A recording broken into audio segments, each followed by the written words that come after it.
दयावात्रं दीपत्तादिगुणार्णवं यतीन्द्रप्रणवं वन्दे रम्यजामात्रम् लक्ष्मीनाथसमारम्भं नादयामनमध्यमाम् आचार्यवेन्द्रं वन्दे गुरुपरम्परां यो नित्यमक्षमदां चतुष्पथं व्यामोहस्तत्राणेन अस्मद्गुरुदैकसिन्धो रामानुजाय शरीशमं प्रपत्ते உடதசை மொழியை வைத்த உடதசை பாதம் நீட்டி வடதசை விட்டு காட்டிலிருந்து இலங்கை நோக்கி கடல் நிற கடவுளந்தை அரவணை உயிருமாகண்டு உலகத்து உருகுமாலோ என் செய்தி உலகத்திலே என்கின்ற ஆழ்வாரின் பாசுரத்திற்கு ஏற்ப திருவரங்கத்திலேயே வழிகொண்டிருக்கும் பெரிய பெருமாளையும் அன்றளந்த தாமரையாய் வீற்றிருக்கக்கூடிய பெரிய பிராட்டின் தாயாரை முதற்கண் மூச்சு பணிந்து வணங்கிவிட்டு உடையில் காஷாயம் திருக்கலத்தில் திருக்கண்டத்தோடு அருள் பாலிக்கக்கூடிய நம்முடைய ராமானுஜர் திருவடிகளையும் மூச்சு பணிந்து வணங்கிவிட்டு அடியனின் ஆச்சாரியன் ஸ்ரீ ஸ்ரீ ஸ்ரீ அப்பன் பரகால ராமானுஜர் என்பார் ஜி எஸ் சுவாமிகள் அவருடைய பொருள்களையும் மூச்சு பணிந்து வணங்கிவிட்டு அடியனின் தமிழ் ஆசிரியை திருமதி சத்யா அம்மையார் அவர்களுடைய பொருள்களையும் மூச்சு பணிந்து வணங்கிவிட்டு இந்த இன்பகரமான இரவு வளரக்கூடிய மாலை வேலை தனிலே இன்றைய தினம் மகாபாரதம் என்கின்ற தலைப்பில் பேசுவதற்காக முனைக்கிறேன். தலைப்பு மகாபாரதம், 5வது வேதம். அதனுடைய சாரத்தை கடந்த சில மாதங்களாக நாம் பருகி கொண்டு வருகிறோம். அந்த மகாபாரதத்துக்குள்ள நிறைய வேதாந்த விஷயங்கள்லாம் புதிஞ்சு கிடக்கு. நீங்க மகாபாரதம் அப்படின்னு சொல்லிடுறோம். இந்த மகாபாரதத்துக்குள்ள தான் பகவத்கீதை இருக்கு, ஸ்ரீமத் பாகவதம் இருக்கு, பின்னாடி சொல்லக்கூடிய உத்தம கீதை இருக்கு. அதுல ஒரு சின்ன பகுதி தான் இந்த யக்ஷ பிரசன்னம் அப்படின்னு. யக்ஷ பிரசன்னம்னா என்ன அப்படின்னாக்கா, காட்டுல இருக்காங்க பஞ்சபாண்டவர்கள் திரௌபதியோடு. அப்போ தர்மபுத்திரனுக்கு ஒரே தாகமா இருக்கு. தாகத்துக்காக முதல்ல தண்ணி வேணும் அப்படின்னு சொல்லிட்டு நல்ல குளிர்ந்த காற்று ஒரு பக்கமா அடிக்குது. அப்படி குளிர்ந்த காற்று அடிக்குதுனாக்கா பக்கத்துல ஏதாவது ஒரு சில நீர்நிலைகள் இருந்தாலும் அதுல இருந்து காற்றுகள் வரும் அப்படின்னு சொல்லிட்டு முதல் நகுலன் போறான், அதுக்கடுத்து சகாதேவன் போறான், அதுக்கடுத்து அர்ஜுனன் போறான், 4வது நபராக பீமசேனன் போறான். போனவன் யாரும் வரல. தர்மபுத்திரனுக்கு ஒரே ஆச்சரியம். ஒருத்தன் போனா வரல, 2 பேர் போனா வரல, 3 பேர் போனா வரல, 4 பேர் போய் ஒருத்தன் கூட வரலையே அப்படின்னு 5வது நபராக தர்மபுத்திரன் 4வரையும் தேடிக்கொண்டு சென்றான். அங்கே அருகே ஒரு குளம், குளத்தின் அருகே இந்த 4வரும் மயங்கி இறந்து கிடக்கிறார். இறந்துட்டான் 4 பேரும். இதுக்கு சைமல்டேனியஸா இந்த தர்மபுத்திரர்களை, பாண்டவர்களை, பஞ்சபாண்டவர்களை எப்படியாவது கொள்ள வேண்டும் அப்படின்றதுக்காக காலமுனி அப்படின்னு சொல்லிட்டு முனிவர் மூலமாக துரியோதனன் யாகம் பண்றான். அந்த யாகத்துல இருந்து ஒரு பூதம் கிளம்பி வருது இந்த 5 பேரையும் கொலை செய்வதற்காக. அந்த பூதத்துக்கு என்ன வேலைனாக்கா, ஏறி விடும் பொழுது ஏவக்கூடிய அந்த நபரை போய் கொள்ளணும். இல்லைனாக்கா அதுக்கு அந்த டார்கெட் அங்கே அச்சீவ் ஆகலை அப்படின்னா நேரா யார் ஏவணும் அவங்க கொண்டு. மோசமான பூதம். இங்க தர்மபுத்திரன் போய் பார்க்கறான். இந்த 4 பேரையும் பார்த்தானோன்னு அவனுக்கு மூர்ச்சையாகி அவனுக்கு விழுந்துட்டான். இப்ப அந்த பூதம் வருது, காலமாமுனி ஏவிட்ட பூதம் வருது. ஒவ்வொருத்தரையா தொட்டு தொட்டு பார்க்குது. எல்லாரும் செத்து போயிட்டான். 4 பேரை தொட்டு பார்த்துட்டு 5வது நபரை தொடாமலே, யாரு? தர்மபுத்திரன் தொடாமலேயே அதை டிக்ளேர் பண்ணிடுச்சு. எப்படி சொல்றது, போஸ்ட்மார்ட்டம் ரிப்போர்ட்லாம் எழுதுறாங்கல்ல, அந்த மாதிரி அதை டிக்ளேர் பண்ணிடுச்சு. 5 பேரும் செத்து போயிட்டான். அது ஃபைனலாக டிக்ளேர் பண்ணி அது கையெழுத்து போட்டுருச்சு. ஆனா இதுல பெரிய விஷயம்னாக்கா 4 பேர் தான் செத்துருக்கான். ஒருத்தன் மயங்கி கீழே விழுந்துருக்கான். நேரா போச்சு காலமாமுனிவை அது கொண்டுட்டு போயிடுச்சு. கொஞ்ச நேரம் கழிச்சு மயக்கத்துல இருந்து தெரிஞ்சு இந்த தர்மபுத்திரன் மட்டும் எழுந்தான். அழகான் சரி பக்கத்துல இருக்கக்கூடிய தண்ணி எடுத்து தெளிக்கலாம் அப்படின்னு தெளிக்கிறதுக்காக வேகமா போறான். தண்ணியே தொடாத அப்படின்னு ஒரு குரல். ஏன் இந்த 4 பேரை மயங்கி கீழே விழுந்தாங்கனாக்கா, இவங்க தண்ணி எடுக்க போகும்போது இதே போல ஒரு குரல் கேட்டது, தண்ணீரை தொடாத. இந்த 4 பேருமே இதை அலட்சியமா நினைச்சுக்கிட்டு தண்ணி எடுத்தாங்க. அந்த பூதம் அவனை போட்டுடுச்சு. அந்த யக்ஷன், அந்த குலத்தை காவல் காக்கக்கூடிய யக்ஷன் போட்டுட்டான். தர்மபுத்திரன் தண்ணியை தொடாதுன்னு வந்த உடனே அடுத்த கேள்வி கேட்டான், நீ யாரு? நான் இந்த குலத்தை காப்பாற்றக்கூடிய, என்னுடைய கண்ட்ரோல் இருக்கக்கூடிய இந்த குலத்தில் யாரும் என்னுடைய அனுமதி இன்றி தண்ணீர் எடுக்கக்கூடாது, நான் யக்ஷன் அப்படின்னு சொல்லி. அப்படியா, சரி, ஏன் தண்ணீர் எடுக்கக்கூடாது? தண்ணீர் எடுக்கணும்னா என்ன பண்ணணும்? நான் சில கேள்விகள் தான் கேட்பேன், அதுக்கு நீ தர்மத்தின் வழியில் நின்று பதில் சொல்ல வேண்டும். பொதுவா என்ன பண்ணுவாங்க அப்படின்னாக்கா, பள்ளிக்கூடத்துல பசங்க நாங்கள் பாடம் நடத்தி முடிச்சிருவோம், அதனுடைய சாரத்தை புரிஞ்சுப்பாங்க. புரிஞ்சுக்கிட்டதுக்கு அப்புறமா அவன் ஒரு கேள்வி கேட்போம், நாங்கள் எங்கள் ஓன் ஸ்டைலில் எழுதலாமா, நாங்கள் எங்களுடைய ஓன் வேர்ட்ஸில் எழுதலாமா? இது வந்து ஒரு 20, 25, 30 வருஷத்துக்கு முன்னாடி இருக்கக்கூடிய ஆசிரியர்கள் என்ன பண்ணாங்கன்னாக்கா, எழுதுன்னுவாங்க, எழுதாதேன்னுவாங்க. இப்போ எங்களெல்லாம் கேட்டால் நாங்கள்லாம் என்ன சொல்கிறோம்னா, அந்த ஓன் வேர்ட்ஸ்ன்னு ஒன்று இருக்கு தெரியுமா, அதுவே இல்லை. அவனுக்கு சென்டென்ஸ் ஃபார்ம் பண்ண தெரியல, பிழை இல்லாமல் எழுத தெரியல. கந்தன் ஓடி சென்றது அப்படின்னு எழுதலாம். கந்தன் பழம் வாங்கியது, வாங்கியது எப்படி வரணும்? அது வாக்கியம் பிழை. அப்போ வாங்கினான்னு வரணும். இது பொதுவாகவே நம்ம என்ன பண்ணுவோம்னா, வீட்டில் நடைமுறையிலேயே சில இடத்துல நம்ம பேசுவோம், அம்மா அப்பா எங்கம்மா, அது எங்க போயிருக்கோ தெரியல. உங்க அம்மா, உங்க மனைவி எங்க சார்? அது இங்கதான் எங்கேயும் இருக்குது, சமையல்கட்டில் இருக்குதுன்னு நினைக்கிறேன். இப்படியே பேசுவோம். இல்ல அவ எங்க இருக்கான்னு தெரியல, நான் பார்த்துட்டு சொல்றேன். அப்பா எங்க போயிருக்காருன்னு தெரியல, நான் கேட்டுட்டு சொல்றேன். ஆஹா, அக்ரிணிலேயே பேசுவோம். பொதுவா வீட்டில் பசுமாடு வளர்க்குறவங்க கிட்டலாம் போயிட்டு, அப்போ இப்பெல்லாம் எல்லா பெட்டும் வளர்க்குறோம்ல, அப்பெல்லாம் பொதுவாக பசுமாடு வளர்க்குறவங்க கிட்ட போயிட்டு இந்த மாடு என்ன அப்படின்னு கேட்டால் சொல்ல மாட்டாங்க. பொதுவாக அது மாடு லக்ஷ்மி, பின்னாடி லக்ஷ்மி இருப்பா, அவகிட்ட போய் வாங்கிப்போம். பழைய படம் நினைக்கிறேன், கல்வி வச்சு போகிறோம். கோமி கேட்டால் பின்னாடி லக்ஷ்மி இருப்பா, வாங்கிப்போ அப்படின்ற கதை. அப்போ அது சரியா? அக்ரிணையும் உயர்திணையா சொல்கிறோமே, அது சரியானாக்கா இலக்கணத்துல இருக்கிற தனியா ஒரு பகுதி வச்சிருக்காங்க. வழு, வழு அமைதி, வழா நிலை. இது வந்து ஒரு கணக்கு உண்டு. அதை வந்து குற்றமாகவே சொன்னாலும் அது வந்து இலக்கண பிழைக்கு உட்படாதது அப்படின்னு வச்சிருக்கு. இப்போ உதாரணத்துக்கு, பிரதமர் நாளை சென்னை வருகிறார் எப்படி சொல்ல முடியாது? இலக்கண பிள்ளைங்க சென்னை நாளை வருகிறார்னு சொல்லக்கூடாது, சென்னைக்கு நாளை வருவார் அப்படிதான் சொல்லணும். ஆனா எந்த செய்தியிலையுமே வருகிறார் அப்படிதான் போடுவாங்க, தவிர வருவார் அப்படின்னு போடுவாங்க.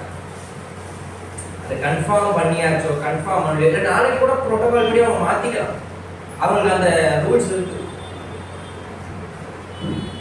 ஆனா ஒரு ஹையர் அஃபீஷியல் கிட்ட சொல்லும் பொழுது இப்படிதான் பேசணும்னு ஒரு வழக்கு உண்டு.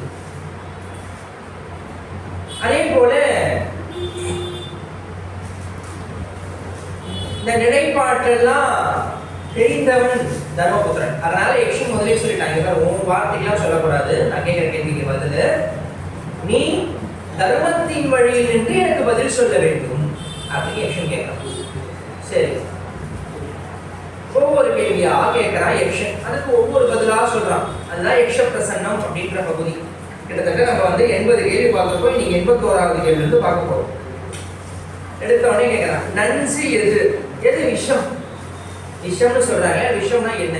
விஷம்ன்றது எது? என்னன்னு கேட்கலாம். எது என்னன்றதுக்கும் எது அப்படின்றதுக்கும் பதில் வித்தியாசம் இருக்கு. அது தர்மபுத்திரன் சொல்றான், யாசிப்பதுதான் நஞ்சு. நீ யாரிடமாவது சென்று யாசகம் கேட்கிறாயே, அந்த யாசகத்தின் மூலமாக வரக்கூடிய பொருள் உனக்கு நஞ்சாக மாறும், விஷமாகும். ஏன்னா உடைய சொந்த உழைப்பு கிடையாது. தர்மம் யாருக்கெல்லாம் செய்யணும்னு நம்மளுடைய சனாதனம் நமக்கு வகுத்து கொடுத்து, இன்னாருக்கு செய்யலாம், இன்னாருக்கு செய்யக்கூடாது அப்படின்ற ஒரு கணக்கு. பிரம்மச்சாரியா இருக்கிறவனுக்கு யாசகம் கொடுக்கணும், சன்னியாசிக்கு யாசகம் கொடுக்கணும்.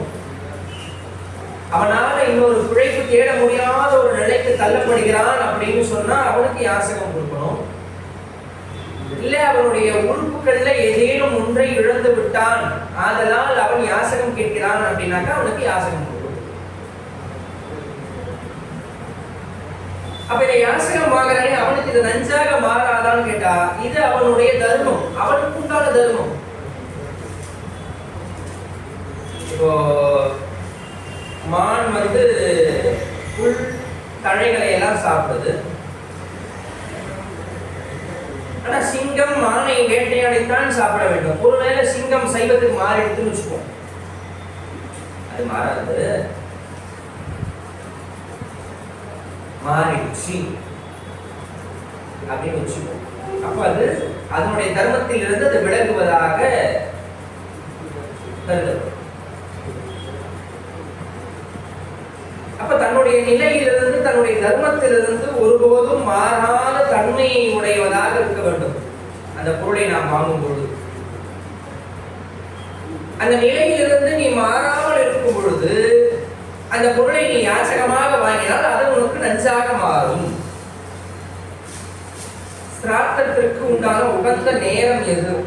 ஒரு அந்தரனே சிராத்தத்திற்கு உண்டான உகந்த நேரம். சிராத்தம் செய்யணும். சிராத்தம்னாக்கா தர்ப்பணம். ஒரு மனுஷன் எத்தனை தர்ப்பணம் செய்யணும் ஒரு வருஷத்துக்கு? கிரகஸ்தர் இருக்கான் இல்லையா, கிரகஸ்தனா இருக்கிறான் அப்படின்னு சொன்னா அவனுக்கு தாய் தகப்பன் இல்லாம இருக்கலாம். அப்படி இருந்தா ஒரு வருஷத்துக்கு 365 நாள் கணக்கு வச்சுருக்கோம்ல, அந்த ஒரு வருஷத்துக்கு எத்தனை தர்ப்பணம் கொடுக்கணும் அது கேட்டோம்னாக்கா நமக்கு இன்னும் கொஞ்சம் ஷாக் ஆகிடும். எத்தனை கொடுக்கணும், எத்தனை தர்ப்பணம் கொடுக்கணும்னு கேட்டால் ஷாக் ஆகிடும். 96 தர்ப்பணம் கொடுக்கணும் ஒரு கிரகஸ்த. ஒரு வருஷத்துக்கு 96 தர்ப்பணம் கொடுக்கணும். நீங்க மாசப்பிறப்பு, அமாவாசை, அதுக்கடுத்து சூரிய கிரகணம், அது முன்னாடி கொடுக்கணும், பின்னாடி கொடுக்கணும். அதே போல மால்ய பட்சத்துல கொடுக்கணும். அதே போல மகாலய அமாவாசை அன்னைக்கு கொடுக்கணும். அதே போல அவங்களுடைய திதி வருது இல்லையா, மாசம் வருது இல்லையா, அந்த திதியில தர்ப்பணம் கொடுக்கணும். இப்ப சுக்லபக்ஷ ஏகாதசினா சுக்லபக்ஷ ஏகாதசி 12, 13 ஏகாதசி கொடுக்கணும். அப்போ இதெல்லாம் நீங்க கணக்கு பண்ணி கடைசியா கூட்டி கழிச்சு பார்த்தீங்கன்னா 96 தர்ப்பணம். எங்களால 96 தர்ப்பணம் கொடுக்க முடியாது சுவாமி அப்படின்றவங்க என்ன பண்ணுவாங்கன்னாக்கா நம்ம மகாலய அமாவாசை அன்னைக்கு கொடுப்பாங்க. இது பெஸ்டா இருக்கு. நம்மளுடைய தர்மம் நம்மளுக்கு இப்படிதான் சொல்லி கொடுத்துருக்கு, நம்ம சிம்பிளிஃபை பண்ணி கொடுத்துருக்கு. இது ஓகே, இது பண்ண முடிஞ்சா பண்ண வேண்டாம்னு சொல்ல, பண்ணுன்னு சொல்ல. என்னுடைய பள்ளிக்கூடத்துக்கு வர்றதுக்கு முன்னாடி ஒரு பழைய கம்பெனில வேலை பார்த்தேன், புக் ஷாப்ல வேலை பார்த்தேன். அடியே அங்க ஒரு மேலதிகாரி இருந்தார். அந்த மேலதிகாரி என்ன பண்ணுவாருனாக்கா, அப்பப்போ அவருக்கு சும்மா இருக்கும்போது என்னை கூப்பிட்டு வச்சுப்பார்.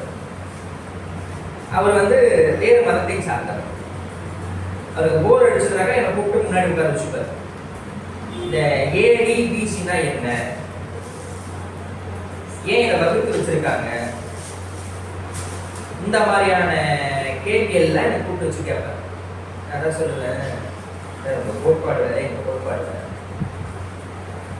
உங்களுக்கு காலம் இருக்கு, ஏடினா என்னன்னு தெரியும், பிசினா என்னன்னு தெரியும், உங்களுக்கு காலங்கள் வகுத்து கொடுத்துருக்காங்க, நீங்க அதை ஃபாலோ பண்றீங்க. எங்களுக்கு அனாதி காலமா நாங்கள் அதை கொண்டாடிக்கிட்டு இருக்கோம். எங்களுடைய தர்மத்தை நாங்க இன்னைக்கு நேற்று நாங்க கொண்டாடல, கொள்கையா பிடிக்கல. அது அனாதி காலமா இருக்கு. அது எப்ப வந்தது யாருக்கும் தெரியும். எத்தனையோ நூற்றாண்டுகளை கடந்து இன்றும் நம்முடைய சனாதனம் வாழ்ந்து கொண்டிருக்கிறது. அப்போ இதையெல்லாம் நம்ம ஃபாலோ பண்ணணும். அப்படி ஃபாலோ பண்ணலைன்னா பரவாயில்ல, அது சிம்பிளிஃபைடா ஒன்று வச்சிருக்கோம், அதை ஃபாலோ பண்ணிட்டு போ. பொதுவாகவே வந்து தவம் செய்யணும் அப்படின்றது நமக்கு உட்பட்ட தர்மம். தவம் நீ செய்ய முடியுமான்னு கேட்டா, மனைவி மக்களை கூட விட்டுட்டு போய் தவம் செய்யலாம். அப்பா அம்மா, மனைவி, நாம் பெற்ற பிள்ளைகள், நாம் தேடி வைத்த சொத்துக்கள், மாட மாளிகை, கூட கோபுரங்கள், ஆடாம போறதுக்குண்டான ஆடி காரு, இதெல்லாம் விட்டுட்டு கூட போயிடலாம். ஆனா ஒன்றை மட்டும் விட்டு போகவே முடியாது. எது அப்படின்னா இது போக முடியாது, கஷ்டம். நைட்டு தூங்கும் போது இதை பார்த்துட்டு ஒரு வாட்டி ஒரு தடவிட்டு தலைமாட்டை வச்சுட்டு படுப்போம். மறுபடியும் காலையில் எழுந்த உடனே சுவாமி முகத்துல முழிக்கிறது, குழந்தைங்க முகத்துல முழிக்கிறது, மனைவி முகத்துல, கணவன் மனைவி, அந்த காலமா போயிடுச்சு. எடுத்த உடனே முதல்ல இதை எடுத்து இப்படி பார்த்துட்டு எவனுக்கு அமைச்சிருக்கான், எவனுக்கு நம்ம அனுப்பணும் மெசேஜ் எல்லாத்தையும் பார்த்துட்டு அதை ஒரு தடவிட்டு அதுக்கப்புறமா வச்சுட்டு தான் எழுந்துக்கிறது, படுக்கையிலிருந்து எழுந்துக்கிறது. அப்ப இந்த காலத்துல ஏற்றாறு போல, இன்னைக்கு ஏற்றாறு போல நமக்கு நம்முடைய சனாதனம் சொல்லப்பட்டிருக்கா? தாராளமா சொல்லப்படும். நம்மளுடைய தர்மத்தை பொறுத்த வரைக்கும் இன்னைக்கு நீ பர்டிகுலரா கோவிலுக்கு போகணும் அப்படின்னு எங்கேயாவது எதையாவது சொல்லியிருக்கோமான்னு கேட்டா கிடையாது.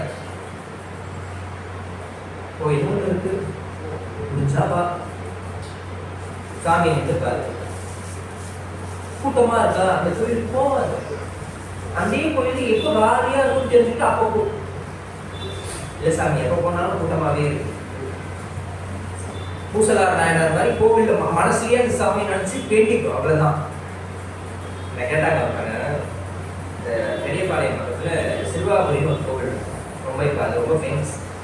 நான் சொல்றது வந்து 2008 2006 அது ஃபேமஸ். அப்பவே நீங்க கோவிலுக்கு போனாக்கா காலையில 5 மணிக்கெல்லாம் பஸ்ஸை பிடிச்சிட்டு போவாங்க. இப்போ வந்து எப்படின்னாக்கா முந்தா நாளே போயிடுறாங்க. செவ்வாய்க்கிழமைக்கு திங்கக்கிழமை நைட்டே அங்கே போய் அப்படியே அங்கேயே ஸ்டே பண்ணி அப்படியே தூங்கி அப்படியே போய் சுவாமி பார்த்துட்டு வராங்க. நான் கேட்டேன், ஒரு அம்மா தொடர்ச்சியா போவாங்க, ஒரு நாள் அதுக்கு ஸ்பெண்ட் பண்ணிடுவாங்க. நான் கேட்டேன், இப்படி போய் முருகரை பார்க்கறன்னு உன்னை யார் அடிச்சா? முருகரை மட்டும் தான் இருக்கா? எல்லா இடத்துலையும் இருக்காது. ஏன் இப்படி பண்ற சாமி? நீங்களே இப்படி சொன்னா எப்படி? எங்க அதிகமான கூட்டங்கள் இருக்கோ, எந்த கோவில்ல உற்சவ காலங்கள் இருக்கோ, நம்ம இப்போ ஒரு கோவிலுக்கு போறோம்னு சொன்னோம்னாக்கா நம்ம சுவாமி வேணா கூட ஒரு 2-3 பேர் இருக்கலாம். நம்ம போய் சுவாமி எதுக்கு பார்க்கணும்? நம்மளுடைய கஷ்டத்தை நம்ம சொல்லி அவருக்கு தெரியணும்னு ஏதாவது இருக்கா? கண்டிப்பா கிடையாது. நம்ம போய் நின்னாதான் அவருக்கு நம்ம முகம் தெரியுமா? கிடையாது. அப்புறம் ஏன் கோவிலுக்கு போறோம்? நம்ம மனசு அமைதியாகிறதுக்காக போறோம். இப்போ கோவிலுக்கு போனா அமைதியாயிடுமா? கோவிலுக்கு போகணுன்றதுக்காக போகணும். அங்க போய் உட்காந்துட்டு புறம் பேசுறது, வர்றவங்க புடவை கலரை பார்க்கறது, என்னென்ன ஷாப்பிங் பண்ணலாம்னு யோசிக்கிறது, அங்க போய் உட்காந்து இதை நோண்டிக்கிட்டு இருக்கிறது, அது போனோம்னாக்கா நிம்மதி எங்க போனாலும் கிடைக்காது. நீங்க வனாந்திரத்துக்கு போனா கூட நிம்மதி கிடைக்காது. அப்ப கோவிலுக்கு போகணும். ஏதோ ஒரு காலத்துல ஏதோ ஒரு வேலையில கம்பல்சரியா போங்க. அது என்னைக்கா வேணாலும் தப்பே கிடையாது. வருஷத்துக்கு ஒரு வாட்டி தான் போவியா? போ, ஆனா போ. அப்படியே போகவே முடியாத சூழ்நிலை இருக்கிறவங்களுக்கு என்ன பண்ணுவாங்கன்னா சுவாமியை கிளம்பி வெளியே வந்துடுவார். வசந்த உற்சவம், மாசப்பருப்பு உற்சவம், அதுக்கப்புறமா பிரம்மோற்சவம், இப்படிப்பட்ட காலங்கள்ல சுவாமியை கிளம்பி தான் தேதிமாரோட நீதான் வரமாட்டேன், நானே வரேன், என்னை இப்பயாவது பார்க்கப்படா பாவி, உன் கண்ணு பெற்ற பையன் அதுக்கு தான் பாரு அப்படின்னு சுவாமியே ஒரு தரிசனம் கொடுப்பார். அப்ப நம்மளுடைய தர்மத்தை பொறுத்த மட்டும் நம்மளுக்கு எல்லாமே வந்து இருக்கு. அதை எப்படி ஃபாலோ பண்ணணும் அப்படின்றதுக்கு ஒரு பெரிய மெத்தடும் இருக்கு, ஒரு சிம்பிளிஃபைடான மெத்தடும் இருக்கு. அடுத்த கேள்வி, தவத்தின் குறி குறியீடு என சொல்லப்படுவது இது. தன்னலக்கத்தில் நிலைத்து நிற்பதே தவத்தினுடைய குறியீடு. தன்னுடைய அறத்தில் இருக்க வேண்டும். அறம்னா என்ன? சமீபத்தில் கூட அடியன் கிட்ட ஒருத்தர் கேட்டாங்க, அரசியல்னா என்ன? நான் சொன்னேன், அறம் சார்ந்து ஒருத்தரை ஒரு நாட்டை வழி செய்வது அரசியல். அறம்னா என்ன? அடுத்த கேள்வி, அறம்னா என்ன? தர்மம். தர்மத்தின்படி நாம் எல்லாவற்றையும் செய்கிறோமா? மகாபாரதம் இங்கதான் சொல்லிக் கொடுக்கும். மகாபாரதத்தில் ஒரு இடம் அது முடிஞ்சிருச்சு. நீங்க வேணா பழைய எபிசோட்லாம் எடுத்து நான் போட்டு பாருங்க. எப்படி இருக்கும் அப்படின்னாக்கா, நாரதர் ராஜசூய யாகம் செய்வார் தர்மபுத்திரன். நாரதர் கேட்பாரு, அப்பா நான் உங்ககிட்ட ஒரு கேள்வி கேட்கிறேன். தர்மத்திற்காக பொருளையோ பொருளுக்காக தர்மத்தையோ நீ அழிக்கின்றாயா? தர்மத்திற்காக பொருளை அழிக்க கூடாது, பொருளுக்காக தர்மத்தை அழிக்க கூடாது. இப்போ தர்மம் செய்கிறேன்னு ஒரு நாட்டை ஆளக்கூடிய மன்னன் எல்லா பொருளையும் இழக்கக்கூடாது. மன்னனுடைய வேலை தர்மத்தின் வழியில் நாட்டை நடத்தி கொண்டு செல்வது. ஆனால் அவன் அதை செய்யக்கூடாது. அவனுடைய நாட்டினுடைய பொருளை வைத்து அவன் அதை செய்யக்கூடாது. தான் கிட்ட இருக்கக்கூடிய அரசாங்க பணத்தை எடுத்து அதை செய்யக்கூடாது. நான் தர்மத்தை காப்பாத்துறேன். அப்ப அவன் என்ன பண்ணணும்னாக்கா, சில பிரதிநிதிகளை அதுக்காக உருவாக்க வேண்டும். இப்ப இன்னைக்கு இருக்க காலகட்டத்துக்கு ஏற்ற மாதிரி சொல்றேன். ஒரு நாட்டினுடைய அரசன் தனக்கு கீழ் இருக்கக்கூடிய வியாபாரிகள் மூலமாக இருந்து பணத்தை எடுத்துக்கொண்டு அந்த வியாபாரத்தில் இருந்து வரக்கூடிய பணத்தை தர்மத்தை செய்ய வேண்டும். இல்ல அந்த வியாபாரிகளை தர்மம் செய்ய சொல்ல வேண்டும். சரி, அப்ப தர்மத்திற்காக பொருளை அழிப்பது தவறு. பொருளுக்காக தர்மத்தை அழிக்கிறாயா அப்படின்னு கேட்டா, பணம் வருது அப்படின்றதுக்காக இன்னொரு 1000 கடையை திறக்கலாம் அப்படின்னு செய்யணும். இன்னைக்கு அதுல நிறைய பணம் வருது இல்ல. உதாரணத்துக்கு ஒரு ஜவுளி கடைக்கு போறோம்னு வச்சுக்கோங்க. அந்த கடையில ஒரு 2 பையன் இருப்பான். கடையே ஒரு 10 மணிக்கு தான் திறக்கும். திறந்து வியாபாரினா அந்த முதலாளி எல்லாம் சாப்பிட்டு திருப்தியா நல்லா அழகா நிறைய ஏதாவது திருநீரோ திருமணம் சாப்பிட்டு நல்லா காலையில ஒரு 4-5 இட்லி சாப்பிட்டு வந்து அப்படி கல்லாப்பேட்டில் உட்காருவார். அவருடைய அதிகபட்ச வேலை என்னவா இருக்கும்? கல்லாப்பேட்டில் உட்காருவார். அவ்வளவுதான். அந்த 2 பையன்கள் இருக்காங்க தெரியுமா, அவன் காலையில என்ன சாப்பிட்டானோ சாப்பிடலையோ அவன் 9:50 கடைக்கு வந்துடணும். 10 மணிக்கு கடை போட்டுறாங்கன்னா உட்காந்து காலையில இருந்து ஒரு வரக்கூடிய எல்லா கஸ்டமரையும் பார்த்து முடிச்சுட்டு அவனுக்கு அக்கடான 2 மணி ஆகும் சாப்பிடலான்னு வயிறு அப்பதான் கவான் சாப்பாட்டுக்கு வெளியில போனோம். கடையை சாத்திட்டு முதலாளி பையனும் கடையை விட்டு வெளியில போகணும். அந்த நேரம் நல்ல ஒரு கல்யாண கோஷ்டி துணி எடுத்து வச்சு முதலாளி என்ன சொல்றாரு, ஐயா நாங்க இப்பதான் சாப்பிட போறோம், நீங்க போயிட்டு ஒரு 4 மணிக்கா வாங்க, என் பையன்கள் இருப்பாங்க கெட்டு காட்ட சொல்றேன் அப்படின்னு எந்த முதலாளியாவது சொல்லுவாரா? சத்தியமா சொல்றாங்க. ஏய் பையா அதெல்லாம் எடுத்துக்காட்டு. இவர் என்ன பண்ணுவாரு, ஒரு டீயை வர சொல்லி சாப்பிட்டு முடிச்சுடுவார். நான் வேலையை முடிச்சுடுவேன். இல்லை வீட்டுல இருந்து சாப்பாடு வர சொல்லிடுவோம், சாப்பாடு கடையில கூட முடிச்சுடுவேன். ஆனா காலையில சாப்பிட்டானோ சாப்பிடலையோ அந்த பையன் 2 மணிக்கு சாப்பிடாம இருந்து வேலை பார்த்தானே, அவனுடைய நிலை என்னன்றது இவருக்கு தெரியாது. சரி, நீங்க எக்ஸ்ட்ரா வருமானம் எக்ஸ்ட்ரா ஒரு 10 ரூபாய் கொடுக்கலாம் அப்படின்னு கொடுத்தால் கூட அது அதர்மம் தான். எக்ஸ்ட்ரா கொடுத்தாலும் தப்புன்ற, கொடுக்கலாம் தப்புன்ற. பணம் வருகிறது என்பதற்காக தர்மத்தை ஒருபோதும் விடக்கூடாது. நிறைய இடத்துல சொல்லுங்க, வித்தைன்னு ஒரு இருக்கு தெரியுமா, அந்த வித்தைய பணத்தை தீர்க்கக்கூடாது. எதுவாக நமக்கு கடவுள் ஒரு வித்தை கொடுத்துருக்காரு. அது அவங்க ப்ரொஃபஷனல் சார்ந்ததா இருக்கலாம், ப்ரொஃபஷனல் இல்லாததா இருக்கலாம். அந்த வித்தைய பணத்துக்காக விற்கக்கூடாது. அது வித்தைக்கு உண்டானது.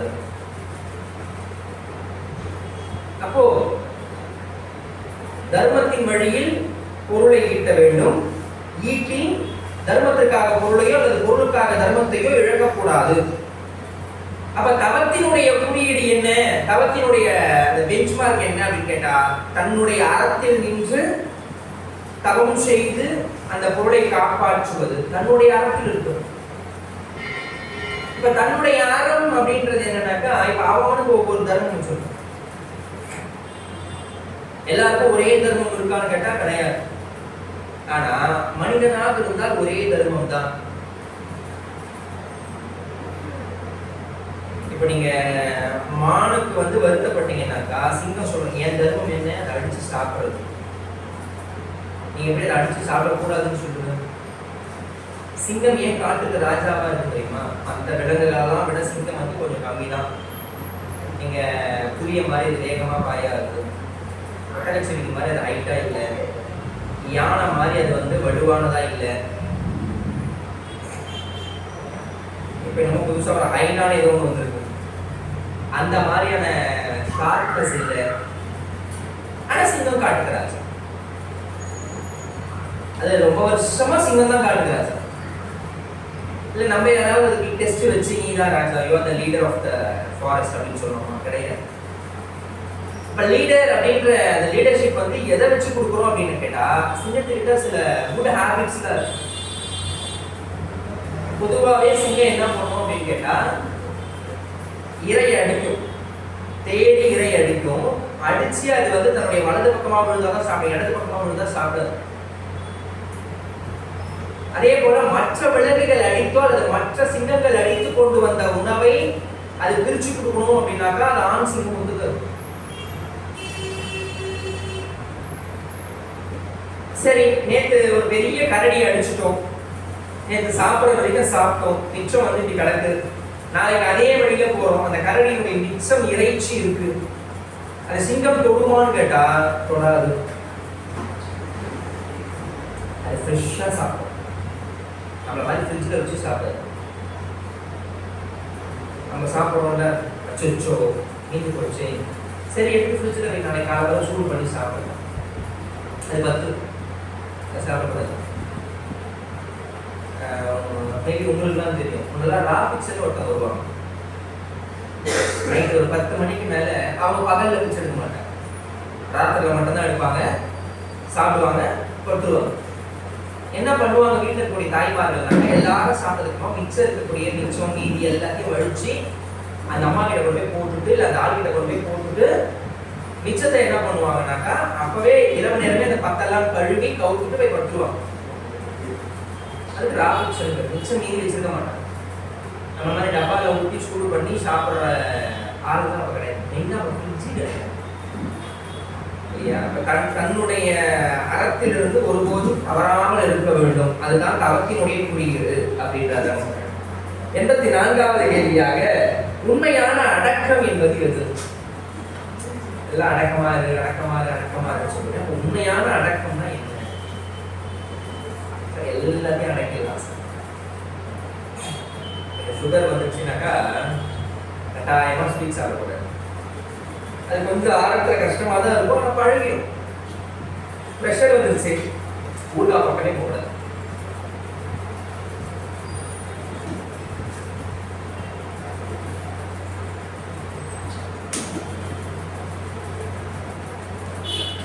சில பேருக்குலாம் கம்பல்சரியா ஊறுகாய் இருக்கும், இல்லைன்னா சாப்பாடு யாரும். இந்த டாக்டர் சொல்லுவாங்க, ப்ரெஷர் வந்துருச்சு ஊறுகாவே சாப்பிடக்கூடாது அப்படின்வாங்க இல்லையா? அப்போ அதெல்லாம் தாண்டி எவ்வளவு அடக்க முடியுமோ அடக்கி,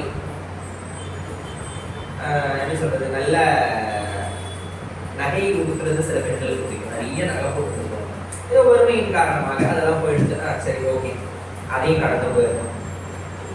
இப்படி ஒவ்வொன்றையும் துறந்து இறுதியாக எதை துறக்க வேண்டும் அப்படின்னாக்கா, மனதினுடைய அடக்கத்தை நாம் துறக்க வேண்டும். மனம் அலைப்பாஞ்சுக்கிட்டே இருக்கு தெரியுமா? மனம் அலைந்து கொண்டே இருக்கும். ரொம்ப அழகா சொல்லுவாங்க, மனம் அது செம்மையானால் மந்திரம் சபிக்க வேண்டாம். மனம் கட்டுப்பாடோடு இருக்க வேண்டும், ஒரு நிலையில் இருக்க வேண்டும். அந்த மனதை நாம் அடக்க பழகிக் கொள்ள வேண்டும். மனதை எப்படி அடக்க வேண்டும்?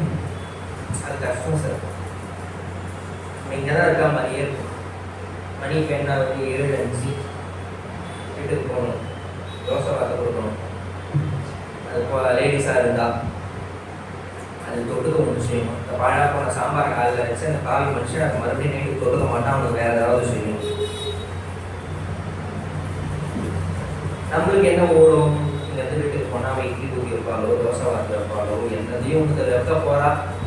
அதுக்கு அவள் தான் பேரும் இருப்பான். எப்படி இட்லியா தோசையோ நம்ம அதுக்கு பேர் இருக்கக்கூடாது, அவள் தான் அதுக்கு பேர் வைப்பா, நம்ம அதை சாப்பிட்றோம். சரி பார்ப்போம், இந்த தம்பி எத்தனை மணிக்கு முடிக்கும்? 7:45 முடிக்குமா, 8 மணிக்கு முடிக்குமா? சரி முடிக்கும் போது முடிக்கட்டும், நாளைக்கு வேற போஸ்ட் ஆஃபீஸ் வரைக்கும் போகணும். அதாவது நீங்க எல்லாம் இருக்கிறது எங்கன்னாக்கா சைவ சமய பக்தர்கள் உட்கார்ந்துட்டு யக்ஷபிரசனம் கேட்பீங்க, ஆனால் உங்கள் மனம் இங்க இருக்காது. சைக்காலஜில ரொம்ப அழகா சொல்லுவாங்க இந்த வார்த்தை, அதாவது பிசிக்கலி பிரசன்ட் மென்டலி ஆப்சென்ட். பிசிக்கலா நம்ம இங்கதான் இருப்போம், ஆனா மென்டலா நம்ம இங்க இருக்க மாட்டோம். மணி அடிக்குது, தலிக மணி நினைக்கிறேன், அக்கசாம பூஜை, தலிக மணி, புடிசாத நைவேத்தியம் ஆகும், இதெல்லாம் ஓடும் மனசுக்குள்ள, இதெல்லாம் ஓடும். ஆனா நம்ம இங்கதான் இருக்கும். அப்ப மனதை அடக்க வேண்டும். மனதை அடக்குவதற்கு என்ன வழிமுறைகள்? அஷ்டமா சித்திகள்னு சொல்றோம்ல, பிராணாயாமம், யோகா, இதெல்லாம் பண்ணணும். அப்ப மனதை அடக்கி விட்டால் அதுதான் உண்மையான அடக்கம். சரி, பொறுமை எனப்படுவது என்று. பொறுமைனா என்ன? எதெல்லாம் வந்து கடந்தோம்னா பொறுமையாயிடும். கொண்டாடிக்கிறது, பிள்ளைங்க நம்மளை வந்து வெறுப்பேற்றி பேசுறது, இல்லை நம்ம வந்து பெற்றவங்களை பேசுறது, இதெல்லாம் தாண்டி போனா பொறுமை வந்துருமா அப்படின்னு கேட்டா கிடையாது. பகையை சகித்து கொண்டு வாழ்வது பொறுமை. பகையை சகித்து கொண்டு வாழ வேண்டும். செவிடத்து காப்பான் சினம் காப்பான், அல்லிடத்து காக்கியும் காமாக்காரி. வள்ளுவர் ரொம்ப அழகா சொல்லி. சார் நம்மளுக்கு ஒரு கோபம் வருது. இப்போ ஒரு ஒரு ஆஃபீஸ்ல ஒரு பியூனுக்கு கோபம் வருதுன்னு வச்சுக்கோ, இல்லை ஒரு மேனேஜருக்கு கோபம் வருது. அவன் கொண்டு போய் எம்டி கிட்ட காட்ட முடியுமா அந்த கோபத்தை? சத்தியமா முடியாது. அன்னைக்கு குச்சிட்ட கிழிச்சு அப்பா நீ போயிட்டு வராதுன்னு அனுப்பிச்சுட்டு எப்படி அவன் என்ன பண்ணுவான்னா அவனுக்கு கீழே கிட்ட காட்டுவான். ஏன் அவனுக்கு கீழே கிட்ட காட்டுவானாக்கா அவன் தான் திரும்பி காட்டுவான். வள்ளுவர் இது ரொம்ப அழகா சொல்ற. உன்னுடைய கோபம் எங்கு செல்லுபடி ஆகுமோ அங்கு காட்டாது, அங்கு காட்டாது. அது அந்த கோபத்தினுடைய வலிமை கிடையாது. எங்கு செல்லுபடி ஆகாதோ அந்த இடத்துல காட்ட பழகுன்ற. நீங்க அந்த இடத்துல காட்டினாதான் மொத்தம் போயிடுங்க, அப்ப போக முடியாது. சிம்பிளா சொல்றாரு, அவ்வளவுதான். செல்லிடத்து காப்பான் சினம் காப்பான், அல்லிடத்து காக்கியும் காவாக்காய். அங்க நீ காத்தா என்ன காக்கிறன எங்க தனக்கு கீழே இருக்கும். அப்ப அந்த பொறுமையை நாம் கொண்டாட வேண்டும் அப்படின்னு சொன்னா பகையை சகித்துக் கொள்ள வேண்டும் அப்படின்ற. சரி, வெட்கம் என்பது எது? எப்ப வெட்கம் வரும் அப்படின்னாக்கா தகாத செயல்கள் அனைத்திலிருந்து விலகுவது வெட்கம். நமக்கு இது வேண்டாம்பா அப்படின்னு நீங்க எப்போ விலகி போறியோ அது சரியான வெட்கம் அப்படின்ற. ஞானம் என சொல்லப்படுவது எது? ஞானம் அப்படின்னா என்ன? பொதுவாகவே வந்து அறியாமையிலிருந்து விலகுவது ஞானமா? அப்போ ஞானம் எல்லாருக்கும் வந்துருமா, எல்லா வயசுலையும் வந்துருமா அப்படின்னு கேட்டா கண்டிப்பா கிடையாது. இப்ப எனக்கு எதுல இருந்து ஞானம், எதுல இருந்து எனக்கு வந்து விலகி வருமோ அதுல இருக்கக்கூடிய ஞானம் நமக்கு கிடைக்கும். நீங்க பொதுவா கேட்போம் தெரியுமா, உங்களுக்கு அறிவு இருக்கான்னு கேட்போம். எங்க பசங்க கிட்ட சொல்லுவாங்க, அறிவு இருக்கான்னு யாராவது கேட்டா எதை பற்றியான அறிவு கேடு. அறிவு எனப்படுவது யாது அப்படின்றால் நீ அறிந்து கொள்ளப்படுவது எல்லாம் அறிவு. நீ எதையெல்லாம் அறிந்து கொள்ளவில்லையோ இன்னும் அது உனக்கு அறியாமை. அவ்வளவுதான். மூளை இருக்கான்னு கேட்கக்கூடாது. மூளை வந்து இன்பில்ட் உள்ள இருக்கும். அது இருக்கா இல்லையா திறந்து தான் பார்க்க முடியாது. திறந்து பார்த்தோம்னா அப்புறம் அவ்வளவுதான். ஆமா, அப்புறம் மூச்சு இருக்காது. அப்ப அறிவு அப்படின்றது வந்து எல்லா நீங்க 80 வயசு ஆளுகிட்ட கூட அறிவுனா என்னன்னு தெரியாது. அறிவு இருக்கா? எதை பத்தி அறிவு? அதை அடுத்த கேள்வி கேட்கணும். எதை பத்தி அறிவு? இப்ப இந்த போன் செய்யறாங்க, இந்த போனை பற்றி அறிவு எனக்கு கிடையாது. நீங்க தனித்தனியா கொடுத்தீங்கன்னா நம்ம அதை சேர்க்க முடியுமான்னு கேட்ட தெரியாது. சேர்த்து கொடுத்தா உட்கார்ந்து அடங்கி நோண்டிட்டு இருக்கலாமே தவிர இதை எப்படி வந்து சேர்க்கணும்ன்ற அறிவு கிடையாது. அப்போ அறிவு என்பது எது? நாம் அறிந்து கொள்ளப்படுவது அறிவு. அதே போலதான் ஞானம். ஞானம் என்பது எது என்று சொல்லப்படுகிறது என்றால், உண்மையான பொருளை அறிவதே ஞானமாகும். எது உண்மையான பொருள்? நிலையான பொருள் எது? சரி, 80 கோடி ரூபாய் போட்டு வீடு கட்டியிருக்கேன். 80 கோடி ரூபாய் ஃபுல்லா வந்து கிரைனிட் கல் இழைச்சிருக்கு. பர்மா கேட்ல கதவு பண்ணியிருக்கேன். 80 கோடி. உத்தரம் மூச்சல் சங்கிலி பர்மா கேக் மூச்சல் மூச்சலுமே தனியா இருக்கு சார். சரி, கடைசி காலத்துல என் கையில கொண்டு போக முடியுமா? முடியாது. அப்ப இந்த ஞானம் எப்பொழுது வரும் சார்? அப்ப என்ன சார், வீடே கட்டக்கூடாதுங்களா? கட்டலாம் சார், தப்பு கிடையாது. அது மேல அதிகமான ஈடுபாடு இருக்கக்கூடாது. இப்ப எது மேல இருக்கணும்? அதிகமான ஈடுபாடு எது மேல இருக்கணும்? எது உண்மையான பொருளோ அது மேல ஈடுபாடு வைக்கணும். எது உண்மையான பொருள்? அதுதான் கஷ்டம். அதை தேடுறது ரொம்ப கஷ்டம். அப்படின்னா எவன் ஒருவன் பற்றற்றவனாக இருக்கிறானோ அவனை நாம் பற்றி கொள்ள வேண்டும். எவன் ஒருவன் பற்றற்றவனாக இருக்கிறான்? இறைவன் ஒருவனை பற்றற்றவனாக இருக்கிறான், அவனை நாம் பற்றுதல் வேண்டும். அப்ப அதுதான் ஞானம். உண்மையான அறிவு என்பது எதுனாக்கா, உண்மை பொருளை அறிவதே அறிவாகும், ஞானமாகும். சரி, அமைதி என்பது எது? எல்லாத்தையும் இதை கூட ஆஃப் பண்ணிட்டு அமைதியா உட்கார்ந்து யோசிக்கலாம். அப்படி அமைதியா உட்கார்ந்தீங்கன்னா சார் நீங்க நம்ப மாட்டீங்க. ஏன்னா உட்கார்ந்து ட்ரை பண்ணி பாருங்க. அப்பதான் உங்களுக்கு பிறந்ததுல இருந்து என்னெல்லாம் நடந்தது ஞாபகம். சீரியஸா நாளைக்கு என்ன பண்ணுங்க, வீட்டுல போய் உட்கார்ந்து தம்பி அமைதியா இருக்க சொல்லியிருக்காரு அப்படின்னு சொல்லிட்டு செல்போன் ஆஃப் பண்ணிட்டு டிவி எல்லாம் ஆஃப் பண்ணிட்டு நல்ல ஒரு சேர்லயோ இல்லை தரையிலயோ உட்கார்ந்து அமைதியா கண்ணை மூடி யோசிக்கணும். இல்லை கண்ணை மட்டும் உட்காரு, நீங்க யோசிக்கவே வேணாம், அதுவே ஒரு சகலமும் ஒரு யோசிக்கும் போது நம்மளுக்கு 20 வயசுல நடந்தது, 25 வயசுல நடந்தது, 30 வயசுல நடந்தது, யார் நம்ம என்ன சொல்லி திட்டினா, யார் நம்ம என்ன சொல்லி பாராட்டினா, எல்லாம் யோசிக்க சொல்லுங்க.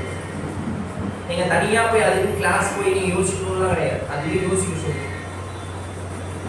அப்ப அமைதி எப்பொழுது கிடைக்கும் அப்படி என்றால், எப்பொழுது இதயம் அமைதி கொள்கிறதோ அப்பொழுது அமைதியாகும்.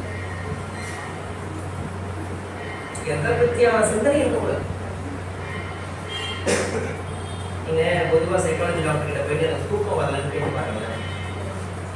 தூக்கம் வரல அப்படின்னு கேட்டீங்கன்னாக்கா அந்த டாக்டர் சொல்லுவாங்க, இல்லையா எனக்கு தூக்கம் மாத்திர கொஞ்சம் நம்ம அதுக்கப்புறம் இல்லை அதெல்லாம் வேண்டாம், நான் ஒரு தெரப்பி சொல்றேன், அதை செய்யும். உங்களுக்கு எந்த சுவாமி பிடிக்குமோ அந்த சுவாமி பேரை ஒரு 100 முறை சொல்லுது. இல்லை சார் எனக்கு சாமி பிடிக்காது சார். சில பேர் இருப்போம்ல, எனக்கு சாமி பிடிக்காது சார். அப்படியா, நீங்க என்ன பண்ணுங்க, 100ல இருந்து 1 வரைக்கும், 1ல இருந்து 100 இல்லை, 100ல இருந்து 1 வரைக்கும் தலைகீழ அப்படியே கண்ணை மூடிட்டே சொல்லுங்க. 100, 99, 98, 97 இப்படியே சொல்லுங்க. சொன்னா நீங்க சொல்லுங்களேன் சார். சொன்னா தூக்கம் வராது சார். அடுத்து சொன்னா தூக்கம் வராது சார். சொன்னா தூக்கம் வரும். இதெல்லாம் வந்து சைக்காலஜில ஒரு வகையான தெரப்பி. அப்போ இதயம் அமைதியாக இருந்தால் அதுதான் உண்மையான அமைதி அப்படின்றார். சரி, கருணை என்பது எது? அனைவருக்கும் மகிழ்ச்சியை விரும்புவதே கருணையாகும். எல்லோரும் இன்புற்று இருக்க வேறொன்றும் என்பதில்லை பராபரமேன தாய்மான சொல்லும். எல்லாரும் சந்தோஷமா இருந்தா போதும், எனக்கு வேற எதுவும் வேண்டாம். எனக்கு அப்படி தனியா ஏதாவது இருக்கா? இல்லை. எல்லாரும் சந்தோஷமா இருந்தா எனக்கு அதுவே வேற எதுவும் வேண்டாம் அப்படின்னு சொன்னாங்க. அப்ப எல்லோரும் மகிழ்ச்சியாக இருந்தால் அதன் பெயர் தான் கருணை. எளிமை என்று அழைக்கப்படுவது எது? எளிமைனா என்ன? எளிமைனா என்ன? நீங்க எளிமை அப்படின்னோடனே எனக்கு ஒருத்தர் ஞாபகம் வர, நம்முடைய தமிழ்நாட்டினுடைய முன்னாள் முதல்வர் ஐயா கர்மவர் காமராஜர் அவர்கள். சார் அந்த மனுஷனை பார்த்தா எங்களால் பார்க்க முடியாது.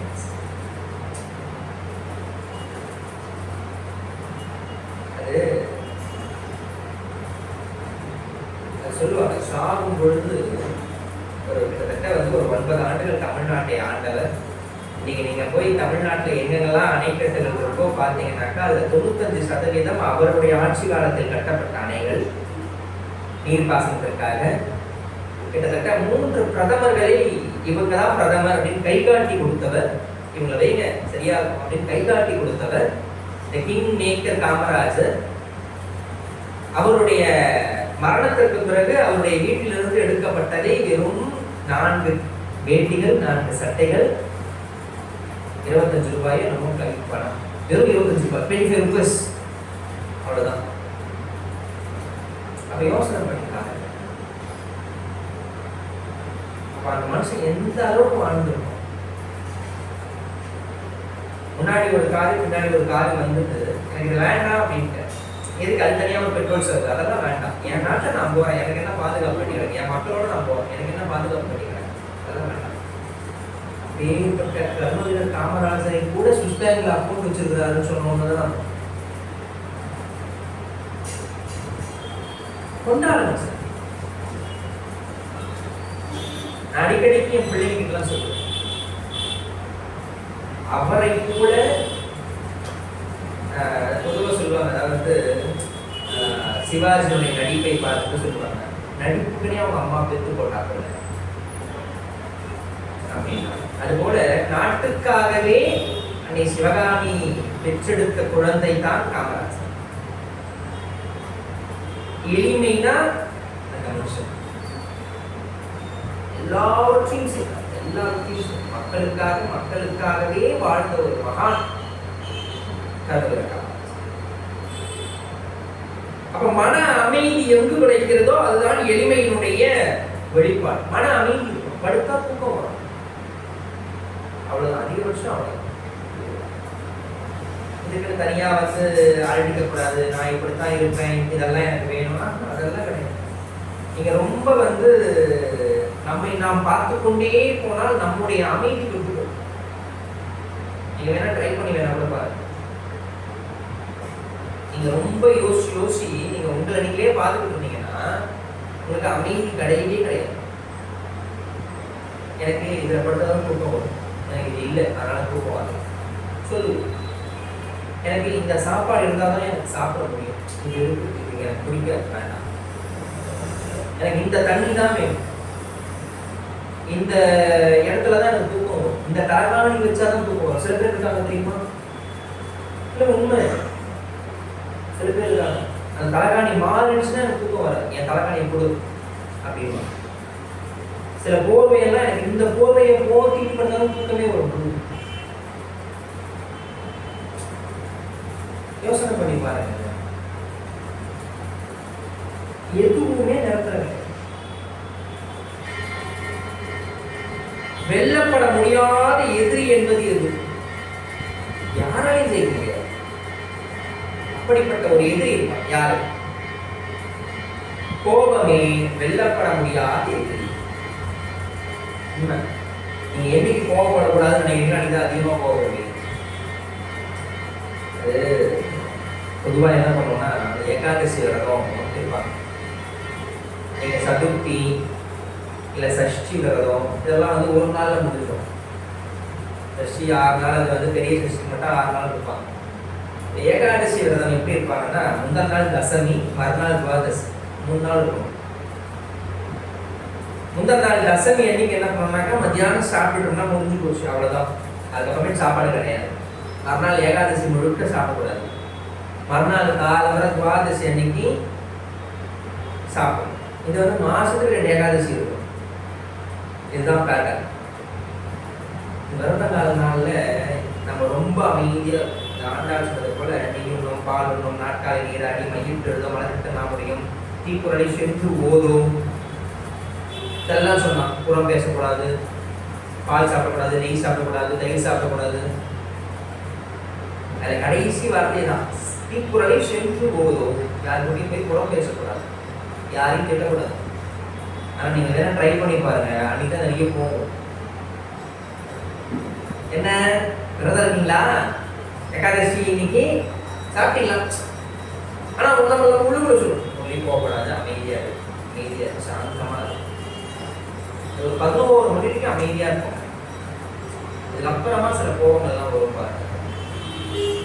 பாவம், எதிராளி ரொம்ப பாவம், ரொம்ப கஷ்டம். இந்த கோபத்தை வந்து தணிக்கிறதுக்கு தான் வந்து நம்ம பிரயத்தனம் பண்ணணுமே தவிர, ஆனால் நம்ம அதை செய்யவே மாட்டோம், ஒருபோதும் செய்ய மாட்டோம். அப்ப கோபத்தை வெல்ல முடியாத எதிரியாக யக்ஷபிரசனம் சொல்லுது. மனிதனின் தீராத நோய் எது? மனிதனின் தீராத நோய், நோயே 2 வகை உண்டு. நோயின் உண்டு, பிணியின் உண்டு. நீங்க நோய் அப்படின்றது வந்து இன்னைக்கு வரும், ஒரு 2 நாள் இருக்கும், அது போயிடும். எப்படி சொல்றது? வீட்டுக்கு வர சொந்தக்காரர் மாதிரி வச்சுக்கலாமா, நாட்டனார் மாதிரி, இல்லை ஓப்படியா மாதிரி, அந்த மாதிரி வச்சுக்கலாம். அதுக்கு வரும். அதனால என்ன முடியுமோ 2 நாள்ல எல்லாத்தையும் செஞ்சு வச்சுட்டு கிளம்பி போயிடும். அதுக்கப்புறம் அதனுடைய விளைவு ஒரு 20-25 நாளைக்கு நம்ம வீட்டில் இருக்கும், கொஞ்சிக்கிட்டே இருக்கும் இல்லையா? அது நோய். பிணின்னு ஒன்று இருக்கு. அது ஆணா இருக்கட்டும், இல்லைனாக்கா பெண்ணா இருக்கட்டும், மாமியார், மாமனார், மச்சான், இந்த மாதிரியான ஆள்லாம் பிணி. ஏன் பிணி அப்படின்னு சொல்றோம்னா, அது என்னைக்குமே போகாது. தீராத நோய்க்கு பிணின்னு. நீங்க சளி பிடிக்குது, ஜுரம் வருது, சாதாரண வயிற்று வலி வருது, இதெல்லாம் பிணி, இதெல்லாம் நோயில வரும்.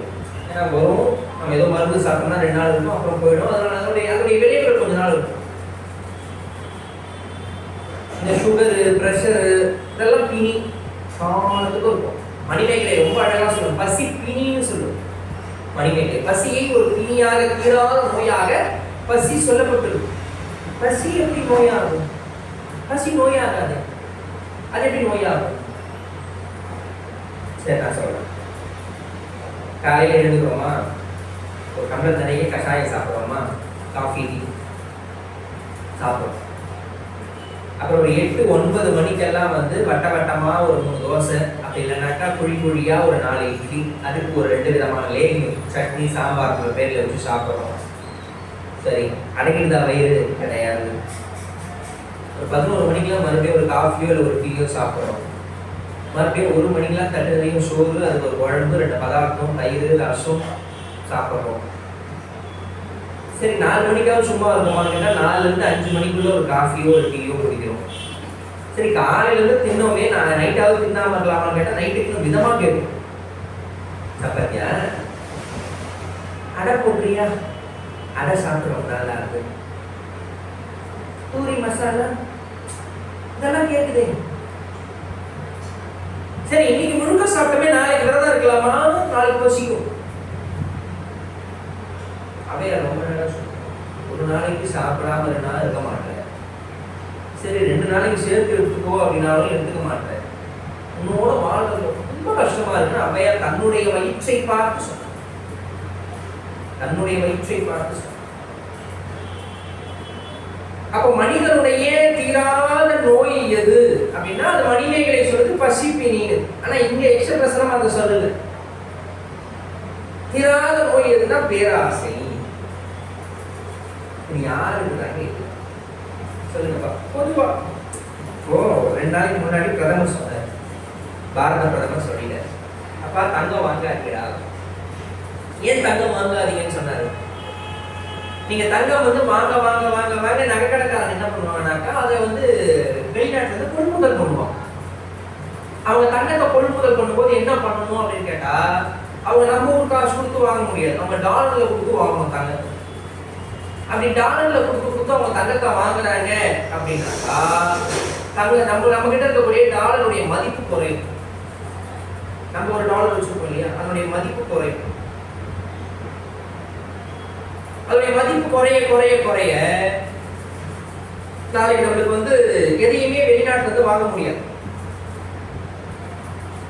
அதனால தங்கம் வாங்காதீங்க கொஞ்ச காலத்துக்கு, ஒரு வருஷத்துக்கு அமைதியா இருக்கு. அதனால இப்ப வரி அதிகமா போட்டாங்க. ஏன்னா ஏற்றுமதி வரி இப்ப 15% போட்டுட்டாங்க தங்கத்துக்கு. நம்மளால சும்மா இருப்பாங்க நினைக்கிறீங்க? இன்னைக்கு வாங்காதீங்க அப்படின்னு சொன்னாலும் அவனுக்கு என்ன தெரியும்? அறிவு. நீ போப்பா, நீ போய் வாங்கி வாப்பா, ஒரு 10 சவரம் வாங்கி அந்த வீட்டில் வச்சுக்கலாம், நாளைக்கு ஏதாவது ஒன்று தேவைப்படும், ரெண்டாவது பாதிக்கலாம். ஆனால் வாங்காதுன்னு தெளிவாக சொல்றாங்க. அது குறையதோ ஏதோ அப்பாற்பட்ட பிரச்சனை. இப்போ ஒருவேளை குறைஞ்சிச்சுன்னு வச்சுக்கோ, அடுத்த வருஷம் நீங்க வாங்கலாம். தங்கம் இப்போ நிறைய கம்மியா இருக்கு. நீங்க ஒரு பொருளை இப்போ உதாரணமாவே சொல்றேனே, இப்போ நம்ம கையில் இருக்கிறது ஒரு 100 சவரன் இருக்குன்னு வச்சுக்கோ. 100 சவரன் இருக்கு. மொத்த இந்தியாவிலேயே கடைகளில் மக்கள் வாங்குறதுக்காக 100 சவரன் வச்சுருக்கோம்.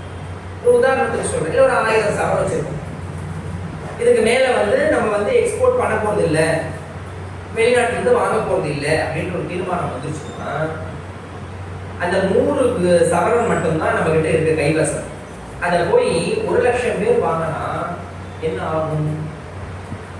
அவன் 50,000 இல்லை, 1,00,000 ரூபாய் 1 கிராம் சொன்னா கூட வாங்கணும். வேற வழி கிடையாது. அதே யாருமே வாங்கல அப்படின்னாக்கா அது ரொம்ப சீப்பா போடும், ரொம்ப சீப்பா போடும். நீங்க ஈயச்சட்டின்னு ஒண்ணு இருக்கு, தெரியும்னு நினைக்கிறேன். ரசம் வைப்பாங்க அந்த நாள்ல. அதை நீங்க டேரக்டா அடுப்புல ஏற்றக்கூடாது. அதுல பாத்திரத்துல மற்ற பாத்திரத்துல மாதிரி அடுப்புல வச்சுட்டு நீங்க தாளிக்கிறதுக்கு எண்ணெய் ஊற்றுறதுக்குள்ள அது உருகி விழப்படும். அவ்வளவு சீக்கிரமா அது மெல்ட் ஆயிடும். ரசத்தெல்லாம் கூட்டிட்டு ரசத்தோட அந்த பாத்திரத்தோட அதை எடுத்து அப்படியே வைப்பாங்க, ஒரு கொதி வச்சோடனே கீழே எடுத்து வச்சுப்பாங்க. அதெல்லாம் ஒரு காலத்துல ரொம்ப சீப்பா விற்குது. என்னைக்கு மக்கள் அது வேணும் வேணும்னு போனோமோ, இன்னைக்கு அதெல்லாம் ரேட்டு ஏறிட்டே போகுது. நார்மலா சாதாரண விஷயத்துக்கு சொல்றேன், அது பித்தளையா இருக்கட்டும், இல்லைனாக்கா ஈயமா இருக்கட்டும், இல்லை வெள்ளியா இருக்கட்டும். தங்கம் அதிகமா போகுதுன்னு வெளியில இன்வெஸ்ட் பண்ண ஆரம்பிச்சா வெள்ளி ரேட்டு ஏறிடுச்சு. 100 ரூபாய் இருந்து இப்போ 300 ரூபாய் போயிடுச்சு. இன்னைக்கு ஏதோ 30 ரூபாய் 40 ரூபாய் ஏறி இருக்கு. அப்போ ஒரு மனிதன் எதற்காக ஆசைப்படணும்? ஆசை இருக்கலாம், தப்பு கிடையாது. ஆனா அது பேராசையாக மாறும்போதுதான் ஆபத்தாக. அப்ப எப்பொழுது அது பேராசையாக மாறும்? எனக்கு இது போதும், என்னுடைய வாழ்வாதாரத்துக்கு இது போதும், இருக்க ஒரு வீடு, சாப்பிட்றதுக்கு கொஞ்சம் வருமானம் போதும், என் பையன் என்ன பண்ணுவான், நம்மளுடைய தாட்டே அப்படித்தானே போதும். என் பிள்ளை என்ன பண்ணுவான், ஐயோ பேரா இருக்கானே அவன் என்ன பண்ணுவான், பேட்டி இருக்காளே அவன் என்ன பண்ணுவான், அவன் கவலைடா, அது அவன் கவலை. அதாவது சொத்து சேர்க்கக்கூடாது. சொத்தை எப்படி சம்பாதிக்கிறதுக்கு உண்டான வழிமுறைகளை சொல்லித்தரும். வழிமுறைகளை தான் சொல்லித்தரமே தவிர சொத்தை சேர்த்து வச்சோம்னா அந்த சொத்து நிலைக்காது. சின்ன பையனுக்கு ஒரு வீடு, பெரிய பையனுக்கு ஒரு வீடு, அப்புறம் பேரனுக்கு ஒரு 4 வீடு, எல்லாம் இவரையே சேர்த்து கொடுத்துட்டு போயிடுவார். அவன் என்ன பண்ணுவான், எல்லாம் இருக்கு உட்காந்து சாப்பிடலாம், என்ன இப்போ வேலைக்கு ஏன் போகணும் அப்படின்ற கட்டத்துக்கு வந்துடுவோம். அதுக்கு எவ்வாறு உழைக்க வேண்டும், எவ்வாறு பணத்தை ஈட்ட வேண்டும்னு சொல்லி தரணுமே தவிர அதை ஈட்டி நாமே கொடுக்கக்கூடாது, அது தவறு. அப்ப அது பேராசை அப்படின்றது. இராத நோய் பேராசை. எவ்வகை மனிதன் நேர்மையானவனாக இருக்கிறான்? அனைத்து உயிர்களின் மகிழ்ச்சியை விரும்புபவனே நேர்மையானவன். எல்லா உயிர்களையும் மகிழ்ச்சியாக கொண்டாடவும். எனக்கு இந்த உயிரை பிடிக்கும், இந்த உயிரை பிடிக்காது, எனக்கு இவன் வேண்டியவன், இவன் வேண்டாத, அவன் நேர்மையானவன் கிடையாது. பாரபட்சம் பார்க்கின்றான், பாரபட்சம் பார்க்கின்றான். எனக்கு இவனை பிடிக்கும், இவனை பிடிக்காது அப்படின்னு எந்த ஒரு இடத்துலையும் நம்ம பேசக்கூடாது, நினைக்க கூடாது, பேசக்கூடாது, நினைக்கவே கூடாது. நினைக்காமல் இருந்தால் அவன் தான் நேர்மையானவனாக கருதப்படுகின்றான். அறியாமை என்பது எது? அறிவு என்பது எதுன்னு பார்க்கலையா? இப்ப அறியாமை என்பது எது? தன் கடமைகளை அறியாததே உண்மையான அறியாமை. நம்முடைய கடமையை நாம் அறிந்து செயல்பட வேண்டும். என்னுடைய கடமை என்ன? காலவரை எழுந்துக்கணும், குளிக்கணும், ஆத்தா பூஜை பண்ணணும், சன்னதிக்கு போகணும், பெருமாள் நைவேத்தியம் பண்ணணும். அதுக்கப்புறமா அங்கேருந்து நான் நேரம் ஆற்றுக்கு வரணும், கிளம்பி என் வீட்டுக்கு வரணும். அங்கேருந்து கிளம்பி நான் ஸ்கூலுக்கு போகணும். 8 பாட வேலை 9 பாட வேலையில் நான் பசங்களுக்கு போய் பாடம் எழுதணும். என்னை நம்பி 40 பிள்ளைங்க என் முன்னாடி உட்கார்ந்துட்டு இருக்கனாக்கா அதுக்கு நான் தர்மத்தோடு இருக்கும். அந்த இடத்துல எல்லாம் படிப்பான் அப்படின்னு சொல்லிட்டு கம்முன்னு உட்கார்ந்தனாக்கா அந்த இடத்துல நான் உண்மையானவனாக இல்லை அப்படின்னா இந்த 40 பேருக்கும் நான் குற்றவாளியாக கருதப்படுகின்றேன். அப்ப எங்கேயுமே நான் என்னுடைய கடமையில தவறாமல் இருக்க வேண்டும். அப்படி தவறாமல் இருந்தால் அது தாய்க்காக இருக்கட்டும், தாரத்துக்காக இருக்கட்டும், தந்தைக்காக இருக்கட்டும், நான் பெற்ற குழந்தைகளுக்காக இருக்கட்டும், யாராக இருந்தாலும் சரி அவர்களுக்கு உண்டான கடமையை நான் செய்ய வேண்டும். எங்கேயாவது ஒரு மூலையில ஒரு துணியாவது நான் செய்யாமல் இருந்தேன்னா அதற்கு பேர் அறியாமை. தெரிந்தும் செய்யாமல் இருந்தா எனக்கு தெரியும், அதுல நாளைக்கு பார்த்துக்கலாமே சொல்லுவாங்க. நாளைக்கு வரக்கூடிய வேலையை இன்னைக்கே செய்யலாம் தெரியுமா? புத்திசாலி. நாளைக்கு ஒரு வேலை இருக்கு, அதை இன்னைக்கே முடிச்சு வச்சிடலாமே. எதுக்கு நாளைக்கு அதை உட்காந்து செய்யணும்? அந்த வேலை என்னன்னு தெரியும், நாளைக்கு அந்த வேலை செய்யணும். இல்லை நான் இன்னைக்கே செஞ்சு வச்சிடறேன், என்ன பண்ணி தான் நேரம் இருக்குல்ல செஞ்சேன். அவன் புத்திசாலி. சரி, இன்றைக்கு உண்டான வேலையை இன்றைக்கு செய்தால் அவன் அறிவாளி. நேற்று உண்டான வேலையை இன்றைக்கும் செய்யாமல் இருந்தால் அவன் ஏமாளி. அவனை வெகு விரைவாக அந்த தர்மம் அவனை கைகழுவிட்டு போய்விடும். அவனை விட்டு அது சென்று விடும். மீண்டும் அந்த வாய்ப்பு கிடைக்காது, அவனுக்கு உண்டான வாய்ப்பு கிடைக்காது. அப்ப அறியாமை அப்படின்றது தன்னுடைய கடமைகளை அறிந்தே உண்மையான அறியாமையாகும். சரி, கர்ப்பம் என்பது இது 96வது கேள்வி. கர்ப்பம் என்பது எது? ஒருவன் தன்னை செயல்படுபவனாகவே வாழ்விலே பாதிக்கப்படுவனாகவோ உணர்வதோ கர்ப்பமாகும். எனக்கு எல்லாம் தெரியும் அப்படின்னு எவன் ஒருவன் தன்னை தானே நினைத்துக் கொள்கிறானோ அவனுக்கு கர்ப்பம் உண்டு. எனக்கு எல்லாம் தெரியும், நான் பார்த்துறேன், பார்த்துறேன், எனக்கு தெரியும். அதுதான் அதை சொல்றேன். சோம்பல் என புரிந்து கொள்ளப்படுவது எது? ஒருவன் தனது கடமையை செய்யாதிருப்பதே சோம்பலாகும். சார், இது என்னுடைய வேலை, நான் செஞ்சுதான் ஆகணும். இந்த செய்யலாம் நான் எடுத்து ஒதுக்கி வச்சேன்னா அதற்கு பேர் சோம்பல். சோம்பித்திரியேல் அப்படின்னு அவையார் சொன்னார். தன்னுடைய கடமையை விட்டு ஒருபோதும் விலகாமல் இருக்க வேண்டும். துன்பம் என பேசப்படுவது எது? எது துன்பம்னு நினைக்கிறேன்?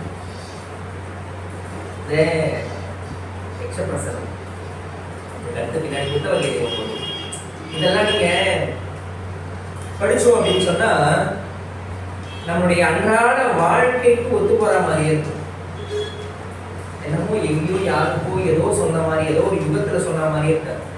நம்முடைய வாழ்க்கைக்கு இன்றைக்கு தேவையான பதில்களை நம்முடைய கேள்விகளுக்கு ஏற்றார் போல சொல்வதாகவே அமைந்திருக்கும். துன்பம் என பேசப்படுவது ஒருவனுடைய அறியாமையே துன்பமாகும். நம்ம மேல இப்ப அறியாமைன்னா என்னன்னு பார்த்தோம். நம்முடைய கடமையை ஆற்றாமல் இருந்தால் அது அறியாமையாகும். அதனுடைய பயன் என்ன அப்படின்னாக்கா நாம் துன்பத்தை அனுபவிக்கும். எவன் ஒருவன் தன்னுடைய கடமையை அறத்தை செய்யாமல் இருக்கின்றானோ அவன் துன்பத்தை அனுபவிப்பான்.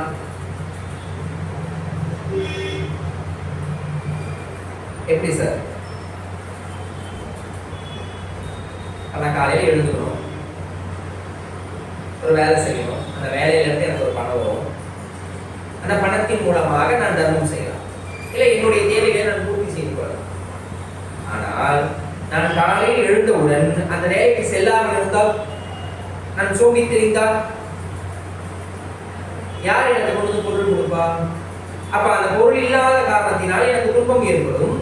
அந்த துன்பத்தின் மூலமாக நான் துக்கத்தை அனுபவிப்பேன். அப்படியே லிங்க் ஆயிட்டே வருது ஒவ்வொரு கொஸ்டினும். அதுக்கடுத்து பொறுமை எது?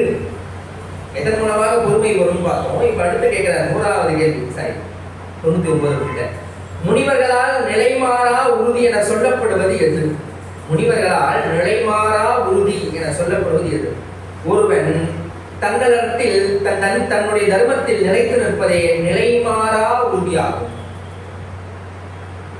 என்னுடைய தர்மத்தில் நான் ஒருபோதும் விலக மாட்டேன். நீங்க காலம் வர 4 மணிக்கு எழுந்துக்கணும்னா 4 மணிக்கு எழுந்துக்கணும். அது என்னுடைய தர்மம். அதுல இருந்து நான் மாறலாமான்னு கேட்டா, அது மாறினா அது உன்னுடைய தர்மம் கிடையாது, எனக்கு உண்டான அறம் கிடையாது. அப்ப வேலையை செஞ்சுக்கிட்டே இருக்கணுமா? உனக்கு உண்டான வேலையை நீ செய்யணும். நானே செய்யணுமா? உன் வேலையை நீ தான் செய்யணும். இந்த 2 குழந்தைங்க வீட்டுல இருந்தா தெரியும். கடைக்கு போறதுக்கு ஒன்று வச்சிருப்போம், வீட்டு வேலையெல்லாம் செய்யறதுக்கு ஒன்று வச்சிருப்போம், நம்ம பிரிச்சு வச்சிருப்போம் இல்லைங்களா? எப்படி சொல்றது, இப்போ வீட்டில் சேரக்கூடிய குப்பைகள்லாம் கொண்டு போய் கொட்டுறது ஒருத்தனுடைய வேலை. அவன் டெய்லி குப்பை தான் போடணும். வீட்டை பெருக்கி அந்த குப்பையில கொண்டு போய் குப்பை தொட்டியில கொண்டு போய் குப்பையை போடுறது ஒருத்தனுடைய வேலை. அவன் பெருக்கி கொடுத்தா அவன் கொண்டு போய் வெளியே கொடுத்துருவோம். இது வந்து கேட்பான். 2 பேர் இருந்தா கண்டிப்பாக நானே தான் பெருக்கணுமா, நானே தான் கொட்டணுமா, என்ன மாத்திக்க? ஏன் அவனே ஒரு நாள் பெருக்கி அவனே கொண்டு போய் கொட்டக்கூடாதா? அப்ப நீ அது உனக்கு உண்டான தர்மம் கிடையாது. நீ செய்ய வேண்டியதை செய்துதான் ஆக வேண்டும். அது மாற்றப்பட்டே கிடையாது. அப்ப தன்னுடைய தர்மத்திலிருந்து ஒருபோதும் விலகக்கூடாது. அப்படி விலகினால் உன்னுடைய நிலை மாறும் தன்மை ஏற்படும் உனக்கு. அதுக்கடுத்து 100வது கேள்வி, பொறுமை எது? எது பொறுமை? புலன்களை அடக்குவதே உண்மையான பொறுமையாகும். இப்படியே போறோமா? ஏதோ ஒரு பார்க்கக்கூடாத ஒரு காட்சி அந்த கண்டு பார்த்துன்னு வச்சுக்கோ. ஏதோ ஒரு காட்சி பார்க்குது, கண்ணு திருப்பிக்கிட்டு அந்த பக்கம் போகும். கண்ணு சடால்னு திருப்பிட்டு அந்த பக்கம் போகும். ஆனா நீங்க நம்பனா நம்புங்க, நம்பலனா போங்க, திருப்பி அந்த கண்ணு திருப்பி இந்த பக்கம் ஒரு வாட்டி பார்ப்போம். பார்ப்போம். நீங்க பாக்குறீங்களான்னு சொல்லல, கண்ணு பார்ப்போம். சார் நான் வேற, கண்ணு வேறையா? ஆமா. சும்மா பேசிக்கிட்டே இருக்காரு, பக்கத்து வீட்டுல நம்ம சண்டை போடுறாங்க, கேட்டு வர அப்படின்னு செவுத்த ஒட்டி போய் காது வச்சு கேட்போம். எல்லாரும் பண்ணுவோம். எல்லார்கிட்டயும் இருக்குது பழக்கம். அவங்க எப்ப பேசுறாங்க, எதை கொஞ்ச நேரம் நொய்ய நொய்ய நீ ஏன் கத்திக்கிட்டு இருக்க? இந்த காது மட்டும் போகும் தெரியுமா? நல்லா இருக்கு வாசனை, எங்க இருந்து வருதுன்னு தெரியல, நல்ல வாசனை, நல்ல மரமா இருக்கு. இந்த மூக்கு மட்டும் அப்படியே போகும், எங்கேயோ போகும்.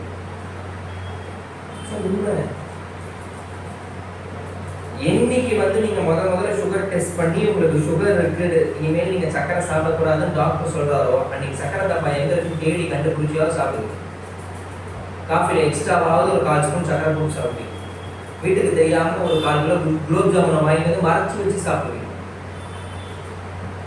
5 புலன்கள் இருக்கு தெரியுமா நம்முடைய உடம்புல? 6வது ஒன்று இருக்கு, அது மனம், அதை விடுவோம், அது எதுக்கும் கட்டுப்படாது. இந்த 5ஐயும் எவன் ஒருவன் அடக்கிறானோ, பொறுமையுள்ள அமைப்பு உள்ள 5 அடக்கலாட்சி 7ஐயும் ஏமாப்புடைத்து அப்படின்னு சொல்லுவது. எவன் ஒருவன் தன்னுடைய 5 உறுப்புகளையும் அடக்கி ஆள்கிறானோ அவன் 7 பிறவிகளுக்கும் வாழ்வான். முடியலையே சுவாமி, முடியலையே. இந்த நாக்கு சாப்பிட்டதை திருப்பி கேட்குது, இந்த கண்ணு பார்த்ததை திருப்பி பார்க்கணும்னு ஆசைப்படுது, இந்த காது கேட்டதை திருப்பி கேட்கணும்னு ஆசைப்படுது, இந்த மூக்கு நுகர்ந்ததை மறுபடியும் நுகரணும்னு ஆசைப்படுது. அப்ப இத்தனை இந்திரியங்களையும் நாம் அடக்கி ஆள வேண்டும். பண்ணலாமே.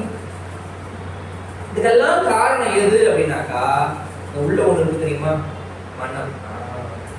அது காரணம். அது மட்டும்தான் காரணமான்னு கேட்டா அது மட்டும்தான் காரணம். அது உள்ள இருந்து இன்ஸ்ட்ரக்ஷன் கொடுக்க கொடுக்க கொடுக்க கொடுக்கதான் இதெல்லாம் வேலை செய்யும். நான் இன்னும் கூட இன்னும் கொஞ்சம் விரிவாக சொல்லணும் அப்படின்னாக்கா, தெருவில் நடந்து போய்கிட்டே இருக்கீங்கன்னு வச்சுக்கோம். ஏதோ ஒரு கல்வி அடிக்கி கீழே விழுந்து ஒரு காலில் சுண்டு வரல அடிபட்டுட்டு ரத்தம் வருது. கண்ணு உடனே பார்க்கும்,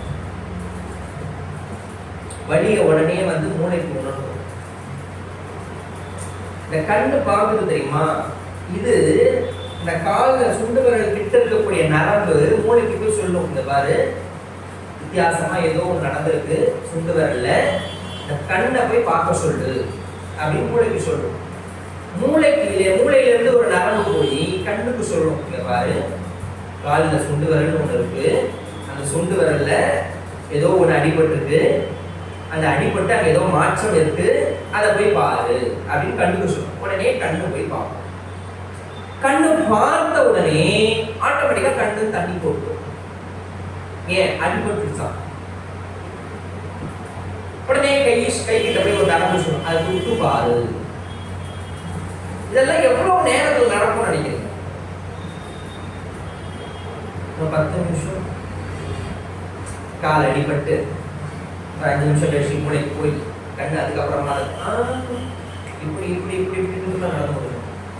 அவ்வளவு வேகமா வேலை செய்யும் நம்மளுடைய உடல் உறுப்புகளை. அப்ப இவ்வளவுக்கே நீங்க கண்ட்ரோல் பண்றீங்களா? இதெல்லாம் எங்க கண்ட்ரோல் ஆகுதுனாக்கா இங்கதான். இதுதான் சிபியு. இது அறிவியல் பூர்வமான. ஆனா நம்முடைய தர்மத்தின்படி அங்க விட இங்கதான் அதிகமா மனம், இந்த வலிமை மனம்னு சொல்ல பார்த்தீங்களா, இங்க அதிகமான பவர்.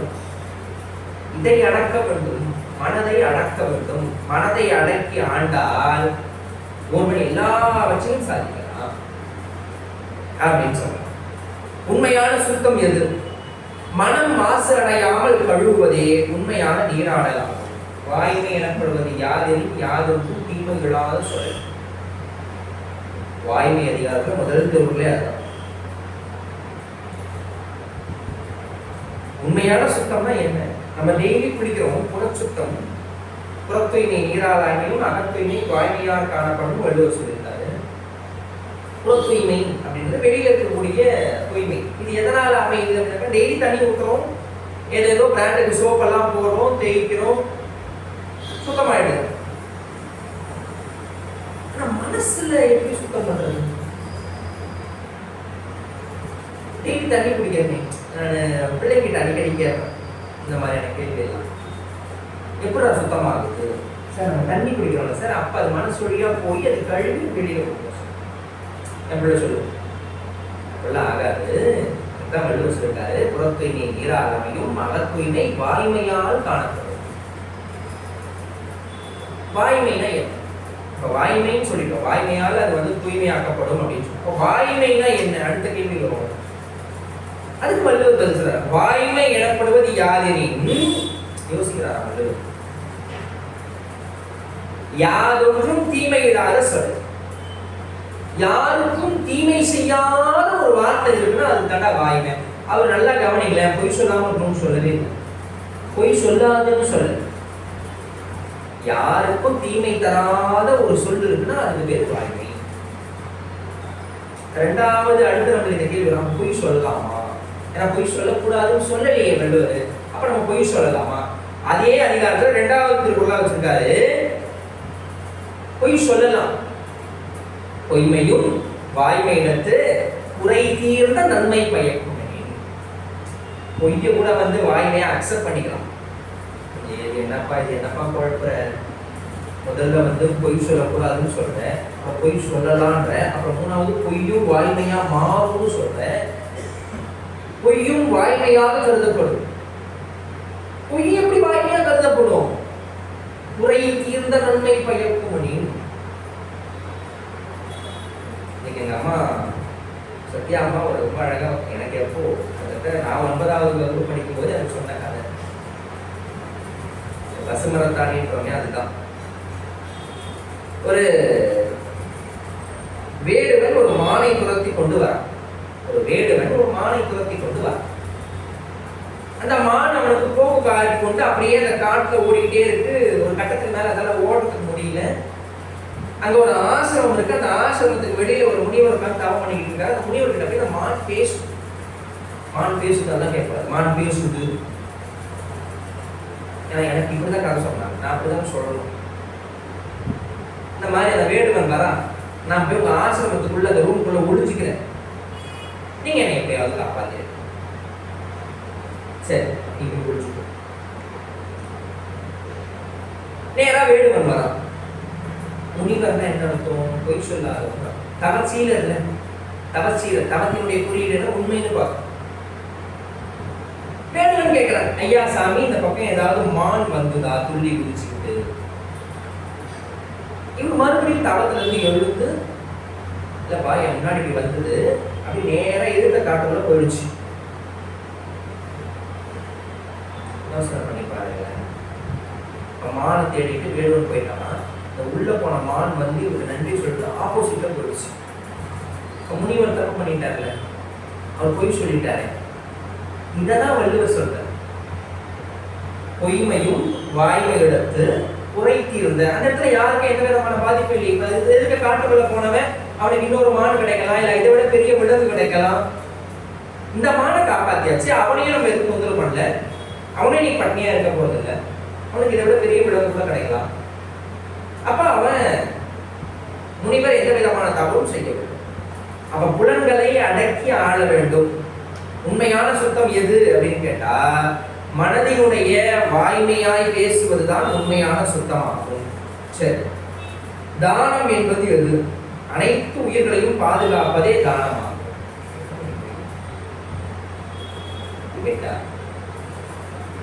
தானம் என்பது எது அப்படின்னா, அனைத்து உயிர்களையும் பாதுகாப்பது தானம்.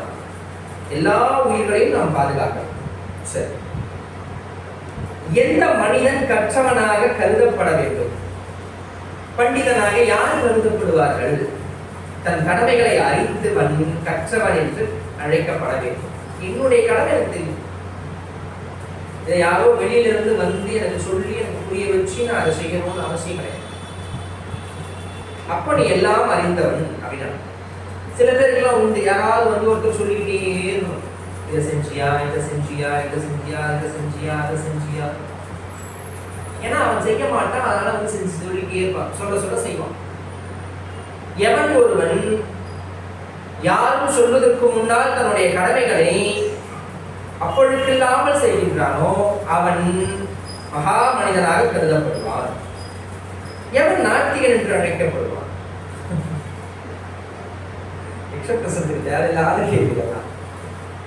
எவன் நாத்திகனாக கருதப்படுவான்? இல்லையா? இது பதில் என்ன சொல்ற? ஞானமற்றவன் நாத்திகனாக கருதப்படுவான். ஏன்னா ஞானம்னா என்னன்னு பார்க்கணும். உண்மையான அறிவு ஞானம். உண்மையான அறிவு என்பது இறைவன். இறைவனை பற்றிய அறிவு இல்லாத, ஞானம் இல்லாதவன் நாத்திகனாக கருதப்படுவான். நீ எப்படி நம்ம வந்து எடுத்துக்கிறது? நீங்க நேரம் கோவிலுக்கு போறோம், சுவாமியை பார்க்கிறோம், நல்ல பக்திமான என்ன சொல்லுவான்? சுவாமி நல்லா இருந்தது, சுவாமி நல்லா இருந்தார். அதே ஒரு நாத்திகனை கூப்பிட்டு கேளுங்க, எதுக்கு அந்த கல்வி இவ்வளோ பால் போட்டுறேன்? அது அது உலோகம், அது பஞ்சலோகம், அது கருங்கல், அதுக்கு இவ்வளோ செலவு பண்ணி செய்யணும். அப்ப அதை பற்றிய ஞானம் அவனுக்கு இல்லை, அதை பற்றிய அறிவு அவனுக்கு கிடையாது. 1.5 லட்சம் ரூபாய் ஐபோன் இருக்கு, ஐபோன் 1.5 லட்சம் ரூபாய், அதுல என்ன இருக்கு பெருசா? அப்ப அதை பத்தியான அறிவு உனக்கு இல்லை, அவ்வளவுதான். அதெல்லாம் முடிச்சிருச்சு. அது இருக்கலாமா, இருக்கக்கூடாதா, அது வேணுமா வேணும், அதெல்லாம் அவன் பாடு வச்சுக்கிறவன் பாடு தேவை. எவன் ஞானமற்றவன், அதாவது அறியாமையில் இருப்பவன் என்று அழைக்கப்பட வேண்டும். நாத்திகனே ஞானமற்றவனாக கருதப்படுகின்றான். எவன் ஒருவன் கடவுள் இல்லை என்று சொல்கிறானோ அவனுக்கு ஞானம் இல்லை என்று பொருள். நான் சொல்லல, யக்ஷபிரசனத்துக்கு 105வது கேள்விக்கு பதில் சொல்லணும். நான் ஏற்கனவே சர்ச்சையில் போயிட்டு இருக்கேன், நான் வேற எடுத்து பேசிக்கிட்டு இருக்கேன். ஏன் தேவையில்லாத வேலையா? அதுக்கடுத்து 106வது கேள்வி, எது ஆசை என்று அழைக்கப்படுகிறது மற்றும் ஆசையினுடைய ஊற்றுக்கண் எது? உடைமைகளுக்கான காரணமே ஆசை, அதை ஊற்றுக்கண் பொருளில் இருக்கக்கூடிய மோகம். ஒரு பொருள் மேல நமக்கு ஆசை வர வர வர வர அது இருக்கக்கூடிய துன்பத்தை நாம் அனுபவிக்கும். துறவு அப்படின்னு ஒரு அதிகாரம், நீங்க எல்லாம் இதன்பால் உள்ள திருக்குறளை சொல்லுவோம். எல்லாம் இருக்காங்க, எல்லாம் எது இல்லை அப்படின்னு கேட்க முடியாது. A to Z எல்லாம் திருக்குறளை பண்ணுவாங்க. எங்க தமிழ மாதம் சொல்லுவாங்க, சத்யா மாதம் சொல்லுவாங்க, எப்பயாவது யாருக்காவது மனசுல ஏதாவது கஷ்டம் வந்தா, எப்பயாவது யாருக்காவது மனசுல கஷ்டம் வந்தா திருக்குறள் புஸ்தகத்தை எடுத்து வச்சுக்கணும். உங்க கஷ்டத்துக்கு ரிலேட்டடா தொடர்பு உள்ள அந்த அதிகாரத்தை எடுத்து படி. அதுல ஒரு 10 திருக்குறள் இருக்குமா, அந்த 10 திருக்குறளுடைய பொருளை தெரிஞ்சுக்கும். அதுல உனக்கு உண்டான பதில் இருக்கும், உன்னுடைய கஷ்டத்துக்கு உண்டான பதில் இருக்கும். இதை நீங்க செக் பண்ணி கூட பார்க்கலாம், செக் பண்ணி கூட நீங்க பார்க்கலாம். அது உண்மையாகவும் இருந்தது. நான் அதெல்லாம் செக் பண்ணி பார்த்துட்டு தான் சொல்றேன், ஆய்வுக்கு உட்படுத்திட்டு தான் இதெல்லாம் நான் சொல்றேன். ஒரு அமைச்சர் எப்படி இருக்கணும், ஒரு அரசன் எப்படி இருக்கணும், ஒரு கையவன் எப்படி இருக்கணும், திருடன் எப்படி இருக்கணும், ஒரு காவலன் எப்படி இருக்கணும், ஒரு கணவன் எப்படி இருக்கணும், ஒரு மனைவி எப்படி இருக்கணும், ஒரு குழந்தை எப்படி இருக்கணும், ஒரு வீடு எப்படி இருக்கணும். ஒருத்தர் பேசும்போதே நம்ம அவரை பார்த்து பேசுறோம், அவருடைய குறிப்பு எப்படி இருக்கு, அந்த குறிப்புல இருந்து நம்ம தெரிஞ்சுக்க வேண்டியது என்ன இருக்கு. தலையை ஆட்டி பேசுறாரா, கையை ஆட்டி பேசுறாரா, இவ்வளவு விஷயங்களும் புதைச்சி வச்சிருக்க வள்ளுவர்.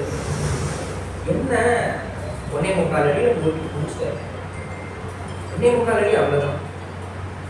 7 கடலை கொண்டு ஒரு சின்ன குரலுக்குள்ள அடக்கி கொடுத்தார்.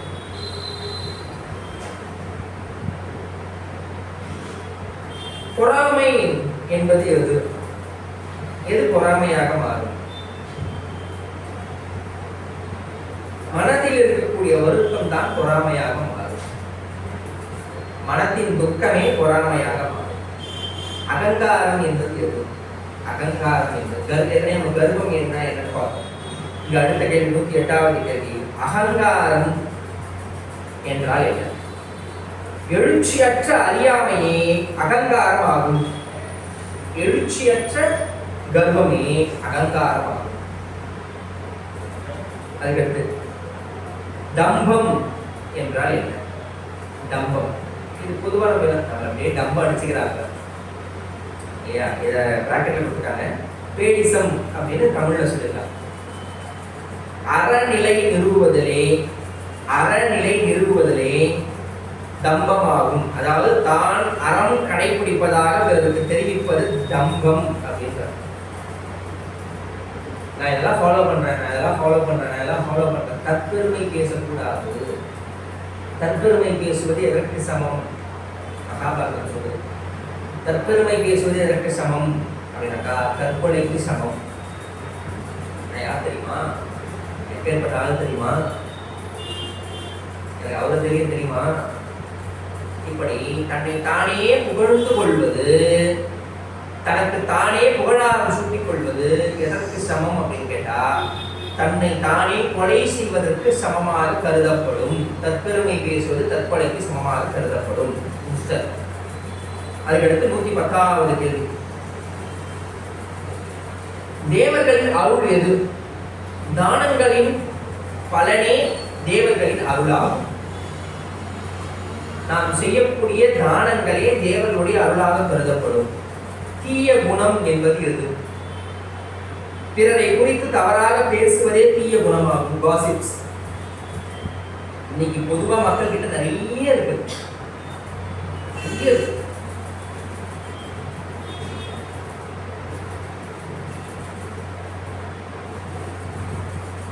வள்ளலார் சொன்னார் இல்லையா, உள்ளொன்று வைத்து புறம் புறமொன்று பேசுவார் உறவு களவாமை வேண்டும்.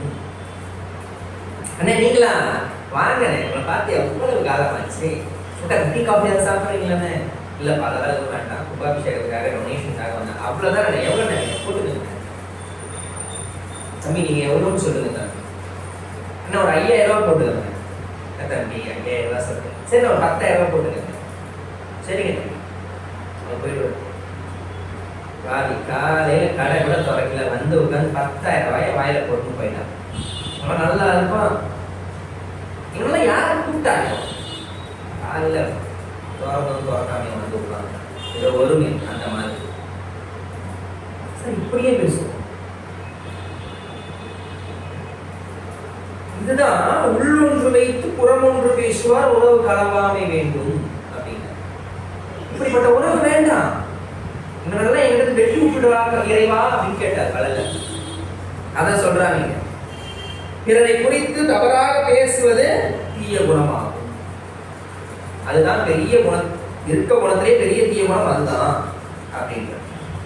அதுக்கடுத்து அறம் பொருள் இன்பம் ஆகிய ஒன்றுக்கொன்று எதிரானவை, இவை ஒன்றுக்கொன்று பகையானவை என்று எப்படி இணைந்து இருக்க முடியும்? அறம், பொருள், இன்பம். நீங்க அறத்தை பார்த்தீங்கன்னா பொருள் இருக்காது, பொருளை மட்டுமே பார்த்தீங்கன்னா இன்பம் இருக்காது. இது மூணும் ஒன்னோட ஒன்று தொடர்பு முடிக்கவே முடியாது. மூணுமே வந்து 3 ஜேர்னல்ல இருக்கும். நீங்க அறம் மட்டுமே செய்து கொண்டிருந்தால் உங்களுடைய பொருள் காலியாகிவிடும். பொருள் இல்லை என்றால் உங்களால் இன்பமாக இருக்க முடியாது. சரி, அறத்திற்காக பொருளை நாம் காப்பாற்ற வேண்டும் அப்படின்னு பொருளை மட்டுமே நீங்க காப்பாத்தினாக்கா அறம் இழந்து விடும். பொருளை சேர்ப்பதிலேயே உங்களுக்கு இன்பம் எப்படி அனுபவிக்க வேண்டும் என்று தெரியாமல் நீங்கள் இழந்து விடுவீர்கள் இன்பத்தை. சரி, இன்பமாக மட்டும் இருக்கலாம் அப்படின்னு நினைச்சீங்கன்னாக்கா அறத்தின் வழியிலே நாம் நாட்டம் செலுத்த முடியாது, பொருளை ஈட்ட முடியாது, இன்பமும் நமக்கு கிடைக்காது. அப்ப இது மூணும் முக்கோணத்தில் இருக்கும், மூணும் ஒன்னோடு ஒன்று சேராது. மனைவியையும் அறமும் ஒருவருக்கொருவர் ஏற்புடையதாக செயல்படும் பொழுது நீ சொன்ன மூன்றும் இணைந்திருக்க முடியும். கணவன் மட்டும் இந்த மூன்றையும் கட்டி காப்பாற்ற முடியும் என்று நினைத்தால் அது முடியாது. அதற்கு மனைவி என்ற அறம் வேண்டும். சார் நான் நிறைய கொடுக்குறேன் சார், கோவிலுக்கு நிறைய கொடுக்குறேன், என்கிட்ட நிறைய வருது, நான் நிறைய தான தர்மங்கள் பண்றேன், அதனால நான் இன்பமா இருக்கேன். ஆனா அவளுக்கு பிடிக்க மாட்டேங்குது. அவ ஏன் கொடுக்குறீங்க, கஷ்டப்பட்டு உழைக்கிறீங்க, ஏன் கொடுக்குறீங்கன்னு கேட்கிறா. அவ தர்மம் செய்ய மாட்டேங்கிறா. அப்படிப்பட்ட மனைவியோடு இந்த மூன்றும் இணைவராது. கண்ணதாசன் பாடல், வண்டியோட சக்கரங்கள் 2 மட்டும் வேண்டும், அதில் எந்த சக்கரம் குறை என்றாலும் அந்த வண்டி ஓடாது. சூரியகாந்தி படம் நினைக்கிறேன். கணவனும் மனைவியும் சேர்ந்து இந்த அறம் பொருள் இன்பத்தை அனுபவித்தால் மட்டும்தான் அதை காப்பாற்ற முடியும் அப்படின்னு சொல்றார். இப்ப வரைக்கும் வந்து 112 பார்த்துருக்கோம். இன்னும் வந்து ஒரு 12 கேள்விகள் இருக்கு. இதை வரக்கூடிய வகுப்பிலே பார்க்கலாம் என்று கூறி இதுகாரம் கேட்ட வந்தவங்கள் அனைவருடைய திருவடிகளுக்கு பல்லாண்டு பாடி நிறைவு செய்வேன். பல்லாண்டு பல்லாண்டு பல்லாயிரத்தாண்டு பல கோடி 100,000 மல்லாண்டத்தின் தோல்மணி மன்னாரின் சேவடி சபத்திற்காப்பு அடியோமோடும் நின்னோடும் பிரிக்கின்ற 1000 பல்லாண்டு வடிவாய் பல ஆர்வில் வாழ்கின்ற உங்களையும் பல்லாண்டு வடிவார் சோதி வளத்துறையும் சுடர் ஆழியும் பல்லாண்டு படைப்போர் புக்கு முழங்கும் அப்பா இந்த சன்னியமும் பல்லாண்டே. நன்றி, வணக்கம். வருகின்ற 19ஆம் தேதி நம்முடைய சபையிலே மாலை 6:30 மணி அளவில் ஐயா கணபதிதாசன் அவர்கள் வழங்கும் சிந்தை மகளும் சிவபுராணம் என்கின்ற தலைப்பில் பேசுவதற்காக இருக்கிறார். வருகின்ற 21/5/2026 நம்மளுடைய சபையிலே மாலை 6:45 மணி அளவிலேயே கந்த சஷ்டி வேல் பூஜை, சஷ்டி வேல் பூஜை நடைபெற இருக்கிறது. மாலை 6:45 மணி அளவில் 21/5/2026 மாலை 6:45 மணி அனைவரும் வர வேண்டும் என்று சபையின் சார்பாக கேட்டுக்கொள்கிறேன்.